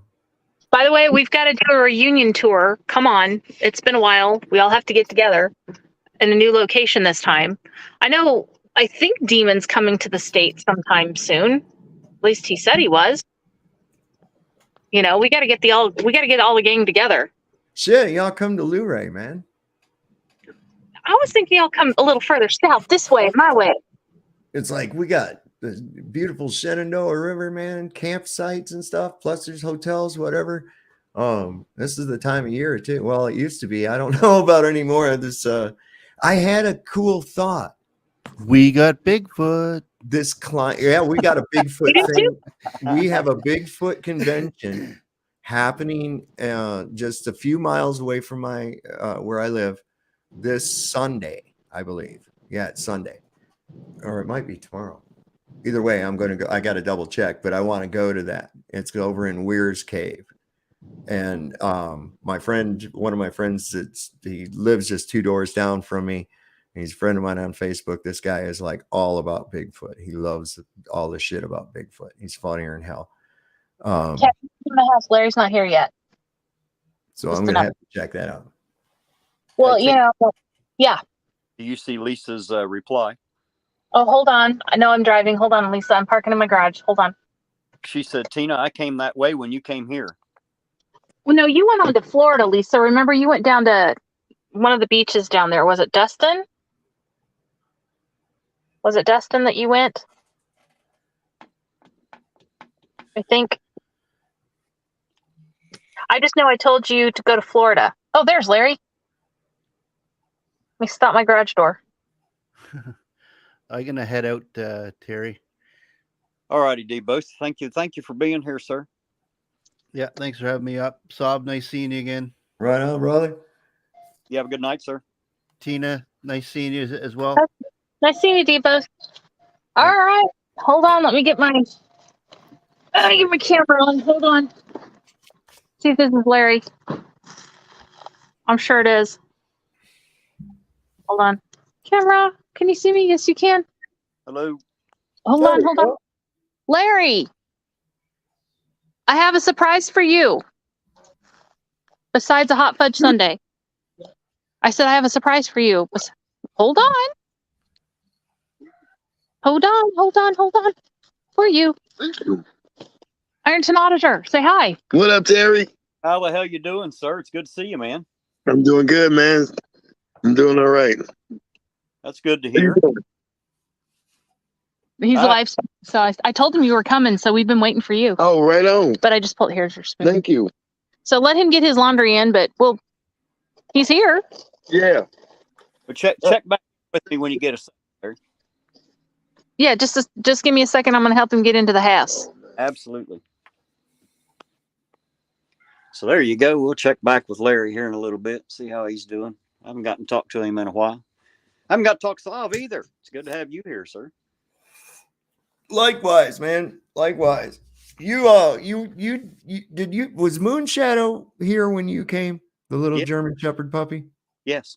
Oh, she's full grown now. Well, she wasn't that small when I was there. She's a freaking pistol. She's got my backyard looking like a World War I battlefield. I expect to see one of those little pointy German helmets come up out of one of those holes any day now. Yeah, you know, when I was there, it wasn't that she was my favorite to start with, but apparently I was hers, and that was Peanut. Oh yeah, Peanut. She was. Oh, they switched places. Brandy's over here now. Oh, Peanut's probably downstairs with Leanne. Yeah, she curled up right on the couch with me, laid down right across my lap. She's happy. She's everybody's favorite. Anybody that ever comes over and it's like, oh, where's Peanut? And it's like, she is just the sweetest little thing. Yeah, I've been having fun with them out here in the yard. Finally, it's at least nice enough to go outside and play. Scott was saying that Larry has such a genuine smile. He wanted to hug him every time he seen his face. Said, he's good people. Yeah, I tell you what, meeting him was an interesting trip. We'll talk some about that when he makes it in here in a bit.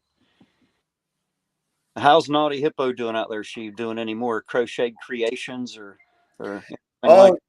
Yeah, she made some kind of little sandals for somebody, for their kid. Their little, they were pretty cool.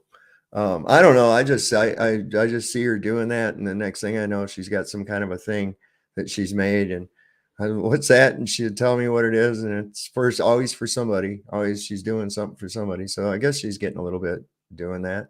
It's not bad.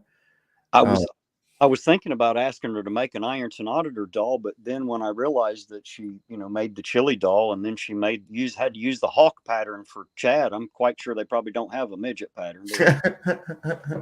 Well, we could make like this little keychain, right? That'll work. No, she's yeah. Somebody wanted her to try. I don't know. It was a friend of somebody who watches my show had gotten a hold through email to me and asked her about making you remember in The Godfather when the horse's head was cut off and it was in the dude's bed?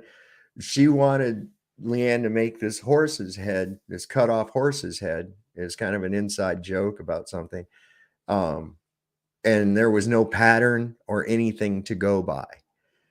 And she's like, no, she got about halfway through it. Pretty soon this woman, she was just like pestering her twice a day. How far along are you on this now? How far along on you are this now? And it's like, she goes, no, she goes, look, I just can't make it. I'm sorry. I mean, it's like you get a hold of people and they're just like, sometimes just think you're a Taiwanese textile factory or some shit, They're wondering why they can't pay you an extra $15 and have it today. Amazon will do it. God damn it. Yeah. Right. Well, she had seen one, but it was knitted, and knitting and crochet are not the same shit at all. Not even. So. Even I can crochet. I don't know how to knit, but I can crochet. I was thinking to myself, I was like, Jiminy Crickets, man, I bet you right now you could go on Amazon and say, replica or, plushy severed horse's head, and you'll find one. I mean, Christ, it's the internet, for crying out loud. You can find just about anything. Right. I've never had any problem. Well, I have had problems because it's technical shit pisses me off. You talking about the horse's head reminds me when I was a kid, my mother used to make bake and decorate cakes. And she was really, really good at it. And one of the local ladies around the road here she called to get a cake for her husband's birthday, and she wanted a horse's ass on it. This is how I am with animals, right? This is how crazy it is. I was just thinking about this in relation to that severed horse's head scene in The Godfather, right? Okay. So I'm thinking back. To me, the most disturbing scene was that horse's severed head in that guy's bed. And you got to take into account that this was a movie where there was people getting brutally murdered throughout it. And that's the one that bothered me the worst. I mean, it's like, what's that say? It says I have potential to be a serial killer is what it says. Larry's putting some laundry in, so hold on. He'll be here in a second. Well, then I guess if he ain't here in a couple minutes, we'll just wait longer is what we'll do. Watch us wait.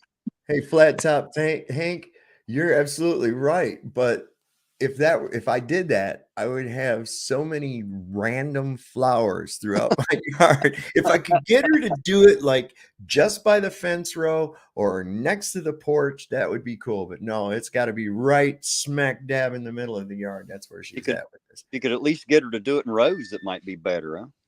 My dog is going crazy.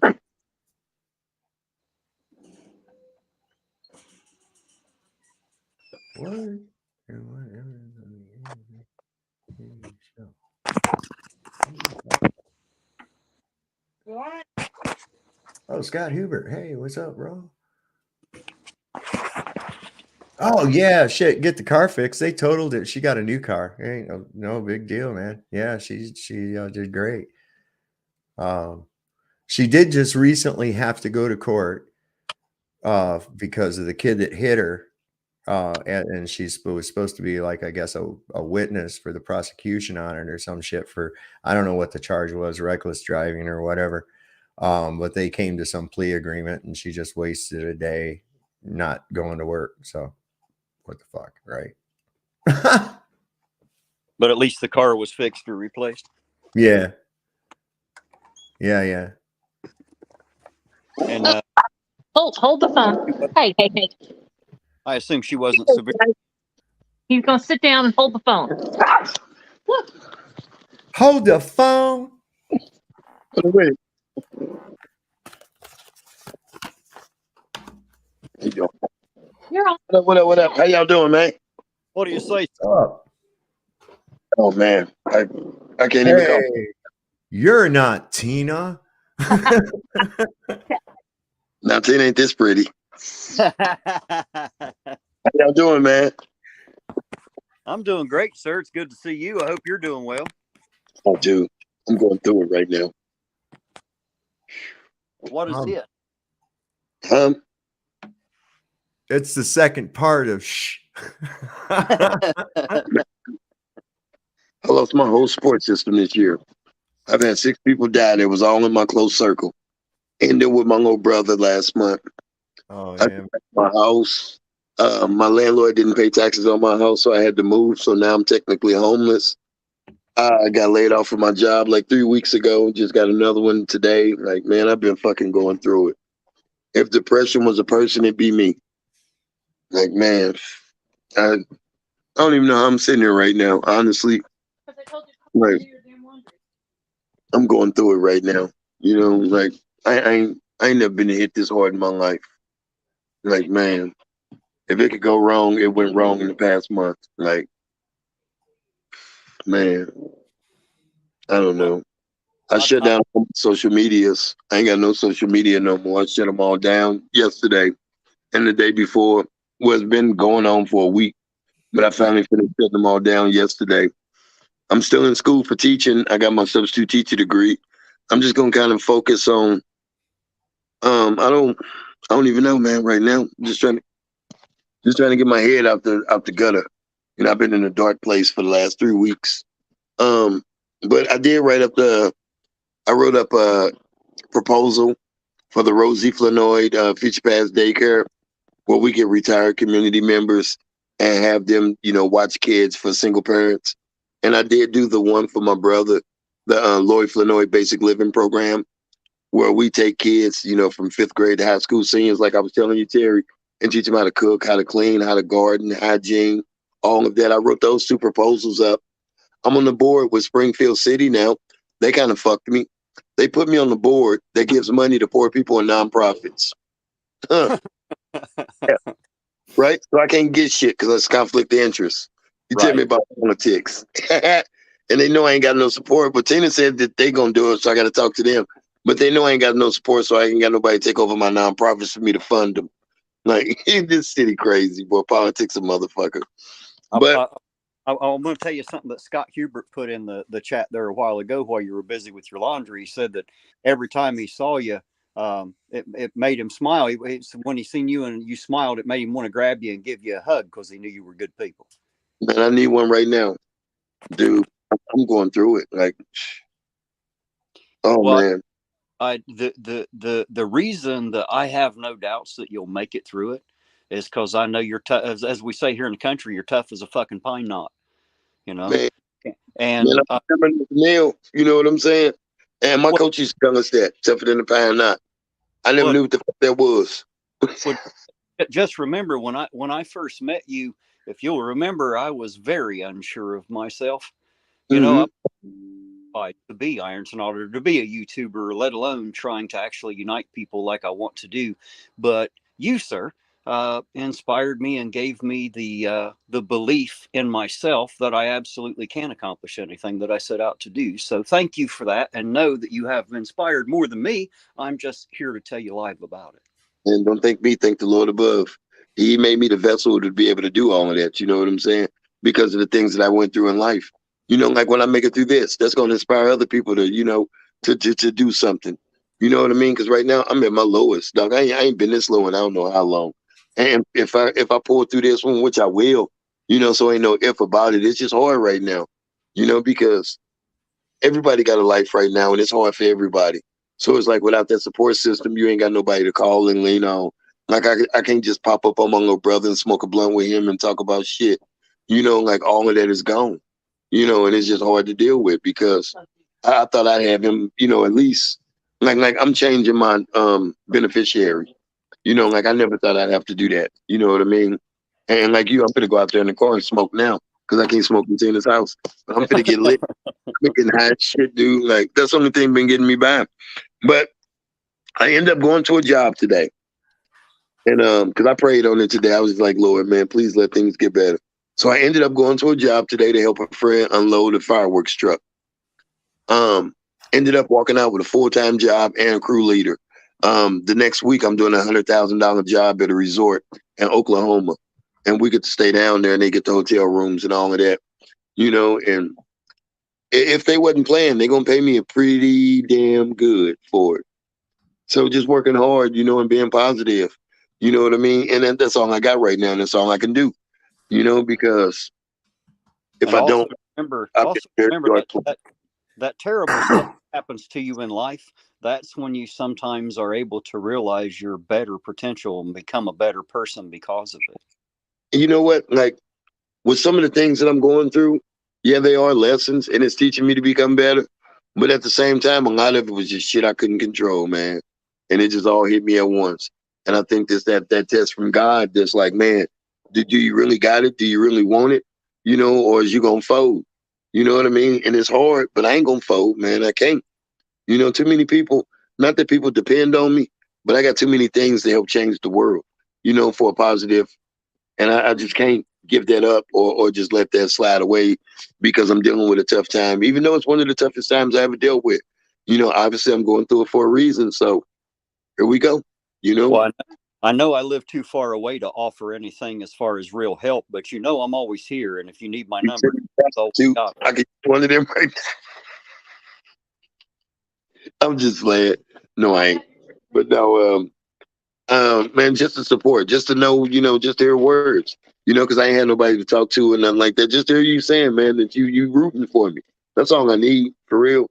You know, well, I mean, I'm absolutely rooting for you, sir. You've yeah, you're one of the few people in my life that I do root for on a daily basis. man, past the virtual joint. You know what I'm saying? Dog, you know, man, you my dude, man. I miss y'all. You know what I'm saying? I'm gonna have to pop up there one day soon. You know, and just, but I'm gonna get through this, man. I always do. Like that'd be cool as hell to see you again. You're always welcome here, sir. I'm definitely coming that way. I just gotta, like, it seemed like every time things was getting ready to head in positive direction, something set me back. You know, and right now, like everything, like honestly, God shook my tree. He shook everybody out of my tree. You know what I mean? And that happened for a reason. A lot of people was no good for me, you know, and I kept them around just because I didn't want to be by myself. I wanted to have somebody around. But man, God shook my tree. And you know, so whatever coming next, it's gonna be that level up. It's gonna be that one that takes me. Like I said, I still got that goal. For me to achieve the change I want to achieve, I got to be sitting in the Oval Office, and I'm still on that 8-year goal.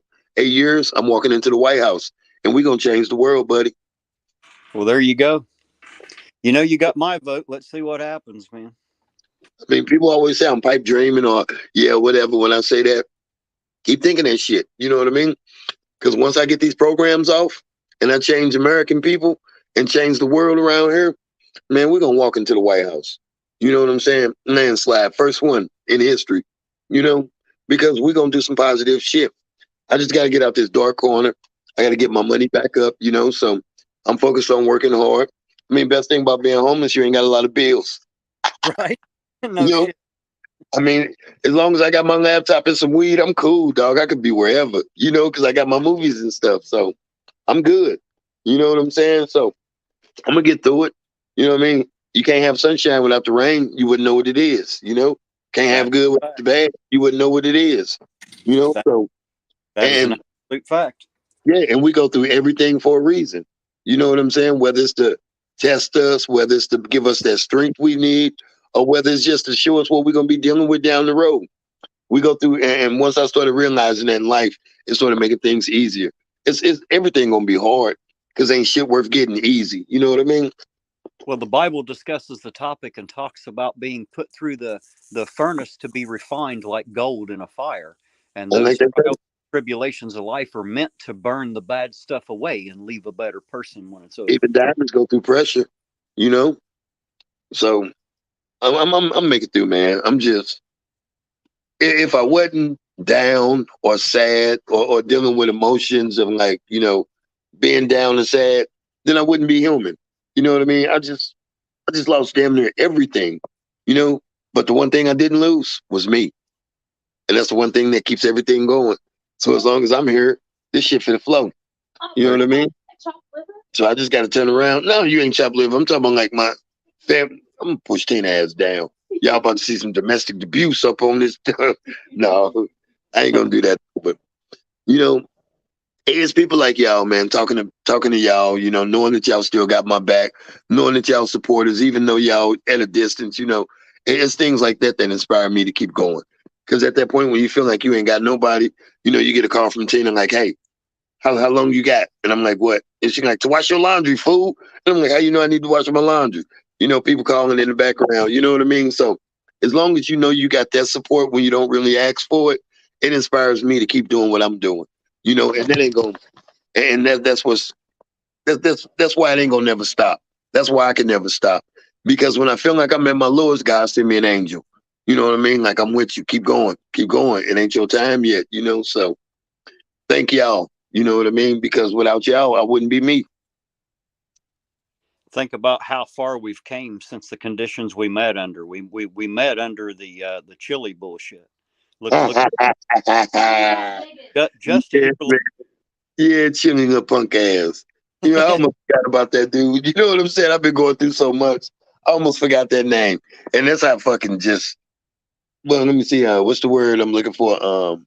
When you don't mean shit. Well, that's how he don't. Yeah, insignificant. You know what I mean? He just Larry was out in Las Vegas and Chili hit yeah. him. Yeah, he ran for me when I was out in Vegas. I was out there 5 hours. They sent me the address. Somebody tipped him I was coming because somebody on the page be telling him. And somebody tipped him I was coming. We saw the car leave, but I'm like, I ain't finna chase nobody through Vegas. I'm black, he white. You know what I'm saying? I end up with Vegas PD all over my ass. But it was pretty funny though, just to get that glimpse of him. I mean, if there is a God, which we all know there is, I'm gonna see him again. He can't run forever. You know what I mean?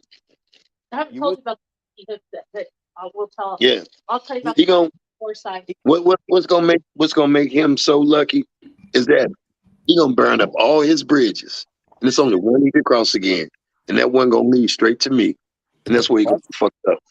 I was going to say he might be able to run forever. Remember, he don't stop. Hey, I'm going to Vegas in October, man. But I'll meet you out there then, But shit, I'm black too. We know how to run. Don't you know we ran? We can walk, motherfucker. Shit, they walk to Washington. We can walk and run. Shit, we just don't ride boats. Is that where Chili's been stomping around at lately? Yeah. Yeah, he out there with his little shorts on and a little cocaine habit, trying to pick up young girls and shit. I haven't looked at what that clown's doing in so freaking long. It's not even funny. Um, I hey can't Tim, stand his voice, man. It makes my butthole pucker up, that man. one girl that we had met when we was out there that started campaigning real hard and switched from chimney side to Yow side. She had told me that he kind of backed her into a corner in a hotel room, and he was doing cocaine and shit, and was trying to be on some old creepy shit. You know, so that's the dude's forte. And when you that type of person, man, what done in the dark come out to the light. You know what I'm saying? So, and God ain't gonna let you do it forever. You know, event like I say, he gonna find one bridge he can cross, and that bridge gonna lead straight to me. You know what I'm saying? Dude, it's And that's just like the can of worms that's opening up right now due to what they're finding with these Russian military is finding as they go into Ukraine. mm-hmm. And it's horror show level stuff, man. I'm serious, man. They were talking about organ harvesting Yeah, plants with children. I mean, like they were just like in there like farm animals and being dissected for organs and shit, man. man. If you don't think that's what this world has been doing for a long time, man, Yeah, the rich are trying to find a way to live forever.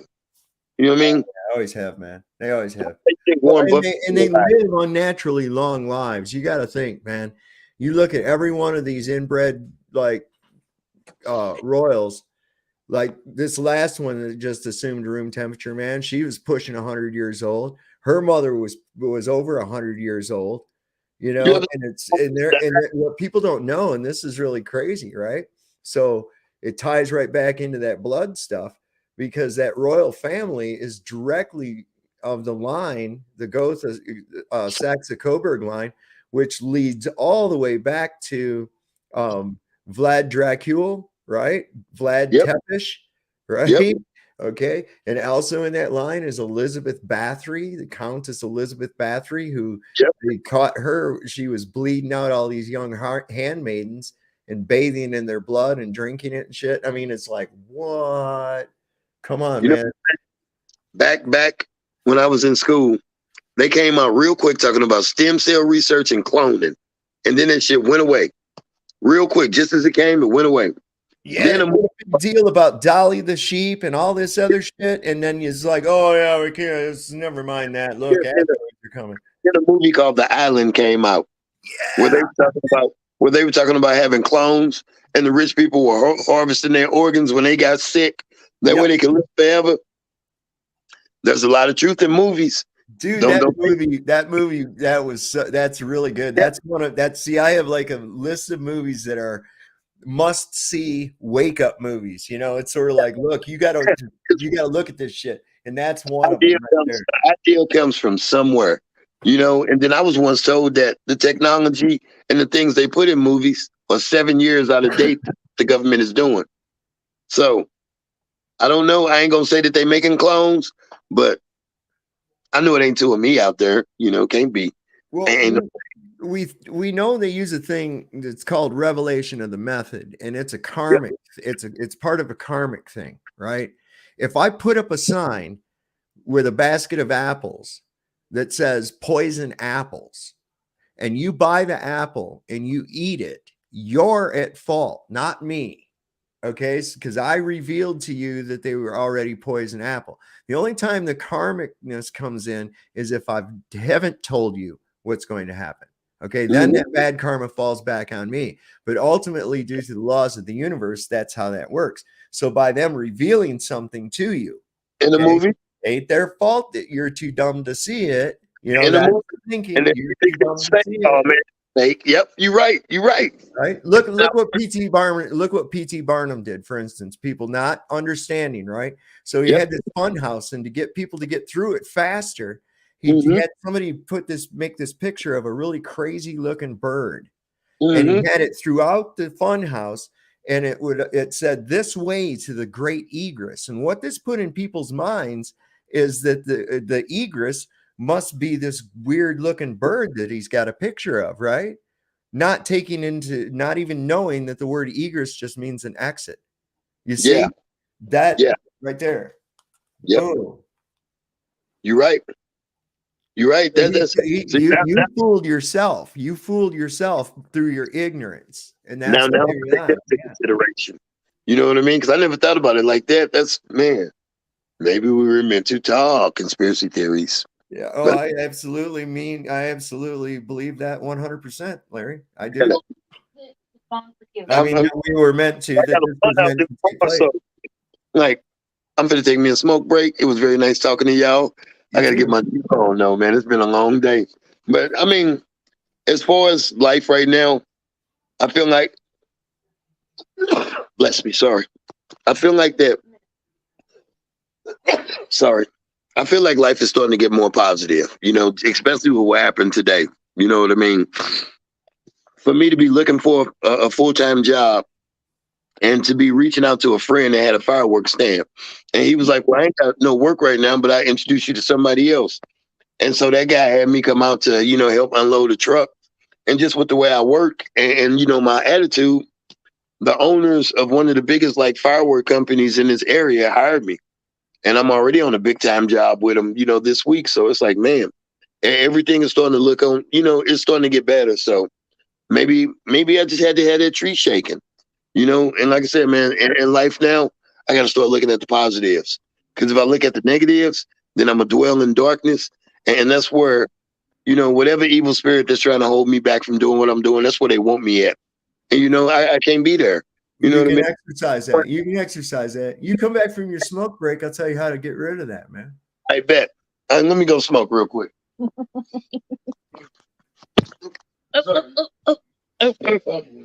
Bumbling shit. Hey, there's Tina back again. I'm back. I turned the. Hold on a minute. I'm gonna mute. That means hurry up and wait. That's what that means. I saw this really cool tattoo, right? It looked exactly like the AC/DC logo, but you had to look at it close. It said ADHD, right? And underneath was tattooed highway to, oh, look, a squirrel. You sent that one to me along with the bicycle one, which I thought was incredibly fucking funny. Oh, I mean, that was great. For $12, we'll send you a DVD of it. It's fucking hilarious. Couldn't help it. I thought that was incredibly fucking hilarious. I about laughed. I had to remind Larry to oh, hey Larry, they said be careful smoking in your car with fireworks. Be careful smoking in the car with your fireworks in the back seat. You got a bunch. Gosh, that's content, man. I know that's content. If I start out to film it, because I'm just sitting here saying. You'll go viral. Man blows up in car with fireworks. You know, it's like that's like gold right there. It is. I know it's worth $300 for the fireworks. That's insane. Hey, dog, stop growling. But get the views up. Pack of cigarettes, $7. Fireworks, 300. Blowing them off inside of a car, priceless. As long as he doesn't hit my new car, I don't really care. No, just kidding. Tell him to pull down the block about 30, 40 feet there. By the way, in for future reference or anybody else who might be watching, smoking marijuana in the state of Missouri is legal. It is not illegal. It's just that I don't allow it in my house. So he's going outside to do it. So right on. Yeah, I never really paid attention to that legal shit. You know? Yeah. Recreational is legal in the state of Missouri.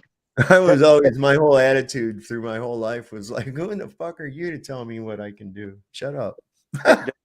So David said, you know what? Fuck it. I've been doing it illegal all these years. I don't give a shit if they pass a law or not. Mm-mm. So my two dogs, of course, went ballistic when Larry came in because they're not used to him. And the only one barking, and so I have to tell you because this is Larry. He said, it figures that the black one is the one barking at me.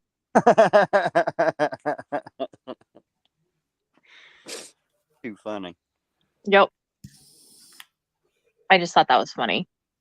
And of course, it's the little Chihuahua. The mutt dog doesn't care. the German Shepherd, wire hair, whatever he is. He's just like, just somebody throw a ball. I don't care. Just somebody throw a ball. My God, that Moon Shadow is crazy over those balls. She won't let anybody else play. So she can hold. I got those orange Kong balls. You've probably seen them. They're orange and blue.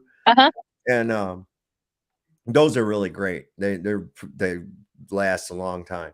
And I'll throw them, and she'll go. She's got it so she can put 2 of those in her mouth, and then there's another big Kong ball. It's about this big, and she'll get that one. She'll have all 3 of them and won't let none of the other dogs have them.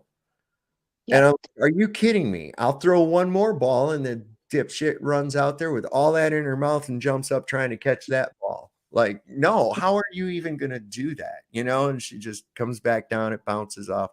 It's funnier than hell to watch. So what Larry was talking about, his nonprofit organization, now that he's on this committee, he cannot get funding from the city because it's a conflict of interest with him being on the board. So he's going to resign from his own nonprofit. We found a loophole. And remember Sue, my sister? Yeah. So Sue and I and another friend of ours, Chris, we're going to take over the nonprofit. See, loophole.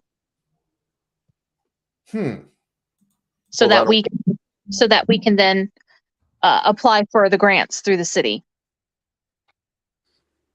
And that'll help with the basic living program and all the stuff that Larry, his vision. But he has to resign from the nonprofit. Well, as long as it gets done, I don't think he cares, does he? No. No. Nope, not a bit. I'm just glad to see that he might be able to get it swung and get it done, you know? I know. He's worked really, really hard on it. Yes, he has. He sent me that's the whole thing. Anytime you get government involved, it becomes a big crap pile, man. There's always some kind of crap to it, you know. I don't care what they do with it. I mean, you even take a look at, Social Security on the outside. It looks like, oh yeah, that's money for after you. Oh, my phone's ringing up right back. They go, oh, that's for when you get older. And it's like, okay, well, how much of your money do they take out all through your working life and put in there? Right. And when you add that all together, that's a great sum of money. But the only problem is you can't get it until you reach an age that's very close or near to your death, right? So and you only get a certain amount of it at a time. So then what happens with it, right? Then you don't collect back all that's ever been put in, that you've put in personally. You never recoup that back. So where does the surplus go, right? So now imagine if you were to you start working, you start your working life, and you go, okay, now here's what the smart thing to do is to put a percentage of my money away into an account and not fuck with it. Just leave it in there. All right. And make it be the same as what they take from you for Social Security tax. And by the time you stop working, and you probably will be able to before, you will have amassed a great deal of money. If you do that over the course of your entire working life, so what is it better to have them take it and manage it, or would it be better for you to take it and manage it? You see, that's how that should work. That depends on who you ask. If you ask me, I agree with you. But if you ask somebody from the quote unquote government, I'm sure they would disagree vehemently with that statement. Yeah, but that's communism. They love to rob you of your money and then decide motherfuckers out there is going to get it, not you. That's what they've been robbing it for so goddamn long. It's not even funny. That's what they rob it. They rob it continuously. They take money out of the Social Security fund for this, that, and the other all the time. Well, see, By the way, Sav. Yeah. Tell Mrs. Sav hello from me, please. I will do. Absolutely. And tell Mrs. Irontonauditor hello too. I know I got to talk to her briefly yesterday when I called you. I turned around to see if she had heard that. Apparently she didn't. I will tell her. She's got her head listening to something else. She don't listen to me. Tina said hello. Naughty Hippo's in her self-described bitch cave. Did okay. you, Tina? I did not hear. Hello, Tina. How are you? Oh, I'm great. Did you hear my news? No. Remember the stuff I sent Terry yesterday? Yeah. My attorneys agreed, and I just uploaded a freak ton of documents and sent it in a Dropbox to the National News Reporter. Nice. Yes. So now we all got our fingers crossed on Holy that. crap! Did he just set off fireworks? Holy crap! Gotta go outside because that was a loud boom. Did he blow up? Don't be smoking by the M80s, man. Come on, Larry. We were only kidding. yeah. Yes, it'd make great footage, but we wasn't planning on filming it tonight. Oh, according to just now Twitter post just flashed up.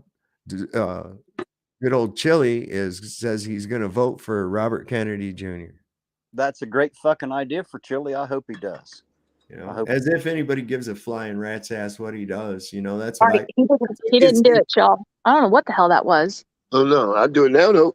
No, don't do it now. I got elderly neighbors on all sides. I got what's called it. What's that got to do with? If they're elderly, they're old enough to know better. That'd be all right. Yeah, well, my neighbors over here would probably smoke with you, but the rest of them, let's not do that. The old shell-shocked guy will rise up out of bed going, incoming! Hold on, say it again. Pearl Harbor and shit, yeah. Hey, there's an interesting question, Sovereign. Do you think if we went to the last few remaining, because there aren't very many World War II vets left, do you think if we asked them if this country is what they fought and died for, do you think they would proudly respond, abso-fucking-lutely, this is exactly what the fuck we were hoping for? No, I don't think so. No, but ultimately what they actually were fighting for it, they didn't know it though. Okay. they were in their minds, and what they were told was an altruistic motive behind it, you see. But in reality, what's going on right now is part of a communist agenda. You understand? And it goes right even back to what George Patton said. And this is what got him killed. He said, we've been fighting the wrong sons of bitches. Okay. You have to understand that Germany, Italy, and Japan's greatest fight, what it was combating the spread of communism into their countries. Okay. They were the people that were in those countries right then were people just like you and me, and our aversion to what is occurring right now. Right. So this is all born right out of the Communist Manifesto, in order to bring forth this kind of a civilization, this communist dystopian type of existence. Is you have to strip away national identity, personal identity, all of it. Okay, you have to do all of it, and this is what they're pushing it right through this ESG score. This is why all your corporations are doing all this crazy ass woke shit. It's because they have to maintain an ESG score, because their biggest investors, the people that own the lion's share of their stocks, are with the WEF. Okay, and those primarily are Vanguard and BlackRock. Okay, a lot of people don't realize who's Terry, Tina, anybody, who's Coca-Cola's biggest competitor? I would assume PepsiCo. Pepsi, that's right, Pepsi. Okay. So if you go, and you can look this up on Yahoo Finance, at who owns the top stock of both of those companies, you will see it's both Vanguard and BlackRock. I have a question. Yes, ma'am. Did I not see something on TikTok or Twitter about over in France, them attacking the offices of BlackRock. Yes, you did indeed see that. That's what We're I not thought. getting a lot of information here, but there's a lot of shit going on over in Europe right now. Well, I Um, read a lot of UK news the Dutch farmers, because they seem to know more about what's going on in our country than some of the other news outlets report. So I tend yeah, to believe. we're a utter clown show. We are Yeah. this nation is an utter clown show. It really is. But there again, part of the disestablishment of the national identity to foment this type of dystopian communistic type government that they're wanting to run everywhere in the world. Okay. This is and they openly talk about it. Old Klaus Schwab puts on his Mr. Spock suit and gets up there behind a podium and proudly proclaims about this. And along with that, the population reduction, whatever that might mean. Okay. So we see all the pieces being placed in a row. Now, when I come back to the World War II vet, okay, or the guys that went and fought, God bless them. You know, balls the size of fucking bowling balls. You go on a beach like that, there ain't no freaking way I'm getting out of a fucking landing craft with a bunch of MG-42s and shit whizzing at my face. But these guys did this, and I have uber respect for it. What they didn't understand is that we were actually assisting Uncle Joe Stalin in conquering communism's enemy. And this is what George Patton realized by saying, we've been fighting the wrong sons of bitches. He did not like the Russians at all. Now, this is because the Russians were Soviets at that time. Those are not the same thing as what they are now. They're not part of this communist Soviet bloc crap that they had going on then. So you have to understand, it wasn't the Russian, it was what government the Russians had. And part of that is to bring forth this type of a government worldwide. It's bored right out of the Talmud. The Communist Manifesto was born right out of those teachings, a lot of the teachings that are found in there. And this is really, if people don't recognize that's what's going on, and they're doing it financially by placing the wolves into the hen houses, by having these World Economic Forum people heavily funded by people like George Soros placed into key government positions in our establishment. And it makes it so that they can go ahead and run their agenda through that power. You understand? So like you look at people like Gretchen Whitmer, she's the governor of Michigan, and she's also a member of the WEF. You've got all these organizations, all these leaders and shit that are members of that. And so they just go in lockstep with whatever the World Economic Forum's dishing out to them. In a nutshell. So are you trying to say it's a bit of the monkey say, monkey do? It's a bit of a trap where no one can get out of it. It's like a golden handcuff, you see. I'm sure that Bud Light really did not want to do what they did. However, they had to, because as I said, take a guess, Terry, who do you think the two biggest stockholders of Anheuser-Busch are? I don't know. I'm going to take a guess at BlackRock and State Street. BlackRock and Vanguard. Yeah. BlackRock and Vanguard. State Street's another one that owns a big controlling interest. They're also a member of the World Economic Forum. So this all filters right on down through the IMF. And in order for these businesses to maintain their credit, they have to now maintain an ESG score, which is economic social governance score. And it's based on things like inclusion and all this other craziness that they're trying to push down everybody's throat right now. So if it's sort of like, hey, you can't operate without a credit line. And if you want to maintain that credit line, you're going to have this ESG score. Now, here's how you get the ESG score. You see how that works? So they're kind of backed into it. And plus, if the CEO, ultimately the CEO of the corporation says, no, we're not going to do this, then all they do is call a board meeting. And of course, the controlling interests are owned by who? That's right, BlackRock and Vanguard. And so they just vote in another CEO that will go along with their agenda. Oh, now surely that's not how it works in the corporate world, is it? It's how it works in the whole world. You know, like I've said before, I says you can actually look, and we've really kind of been under a one world government, if not fully a one world government, with the illusion of international sovereignty now for at least since the mid 40s, late 40s. I mean, like I pointed out earlier, all these countries, even though they seem like they're, oh, we hate this country, we hate that country. You even pointed it out, China's our biggest enemy. They're a threat to America, and we do all of our trade with them. Does that jive? Not at all. It doesn't sound to me like that.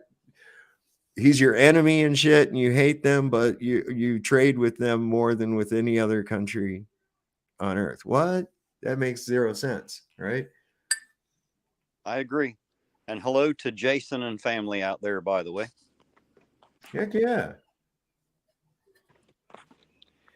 Well, we've been at it for about 3 hours and 20 minutes. I'm going to give you and Tina an opportunity to say anything you want to say to everybody, and then I'm going to call it quits for the evening, guys. Well, I say fuck you, Chili, and fuck you, Coded. Well, I'll second that fuck you, Chili. And I ain't exactly sure about all this coded shit here. I don't know what the hell's going on, but I would say that no matter who you are, whether you are coded or anybody else, check your facts before you decide they're facts would be my. Oh my God, yes. My. How about you, sir? Oh, you know what I always say, man? I'm like, Lord loves the working man. Don't trust Whitey, and see your doctor and fire his ass. It's been a while since I heard those. It's fun to hear them again. All righty, guys. There you have it, I guess. I'm going to go ahead and cut her short here. You guys know how I feel. I love each and every one of you. Thanks for being here. Thanks for taking the ride. And for the moment and for the night, Ironton Auditor, Tina Slay, and Sovereign Soul. Guys, we're out, and we'll catch you all on the next run. Y'all have a good night. Good night. Night, y'all.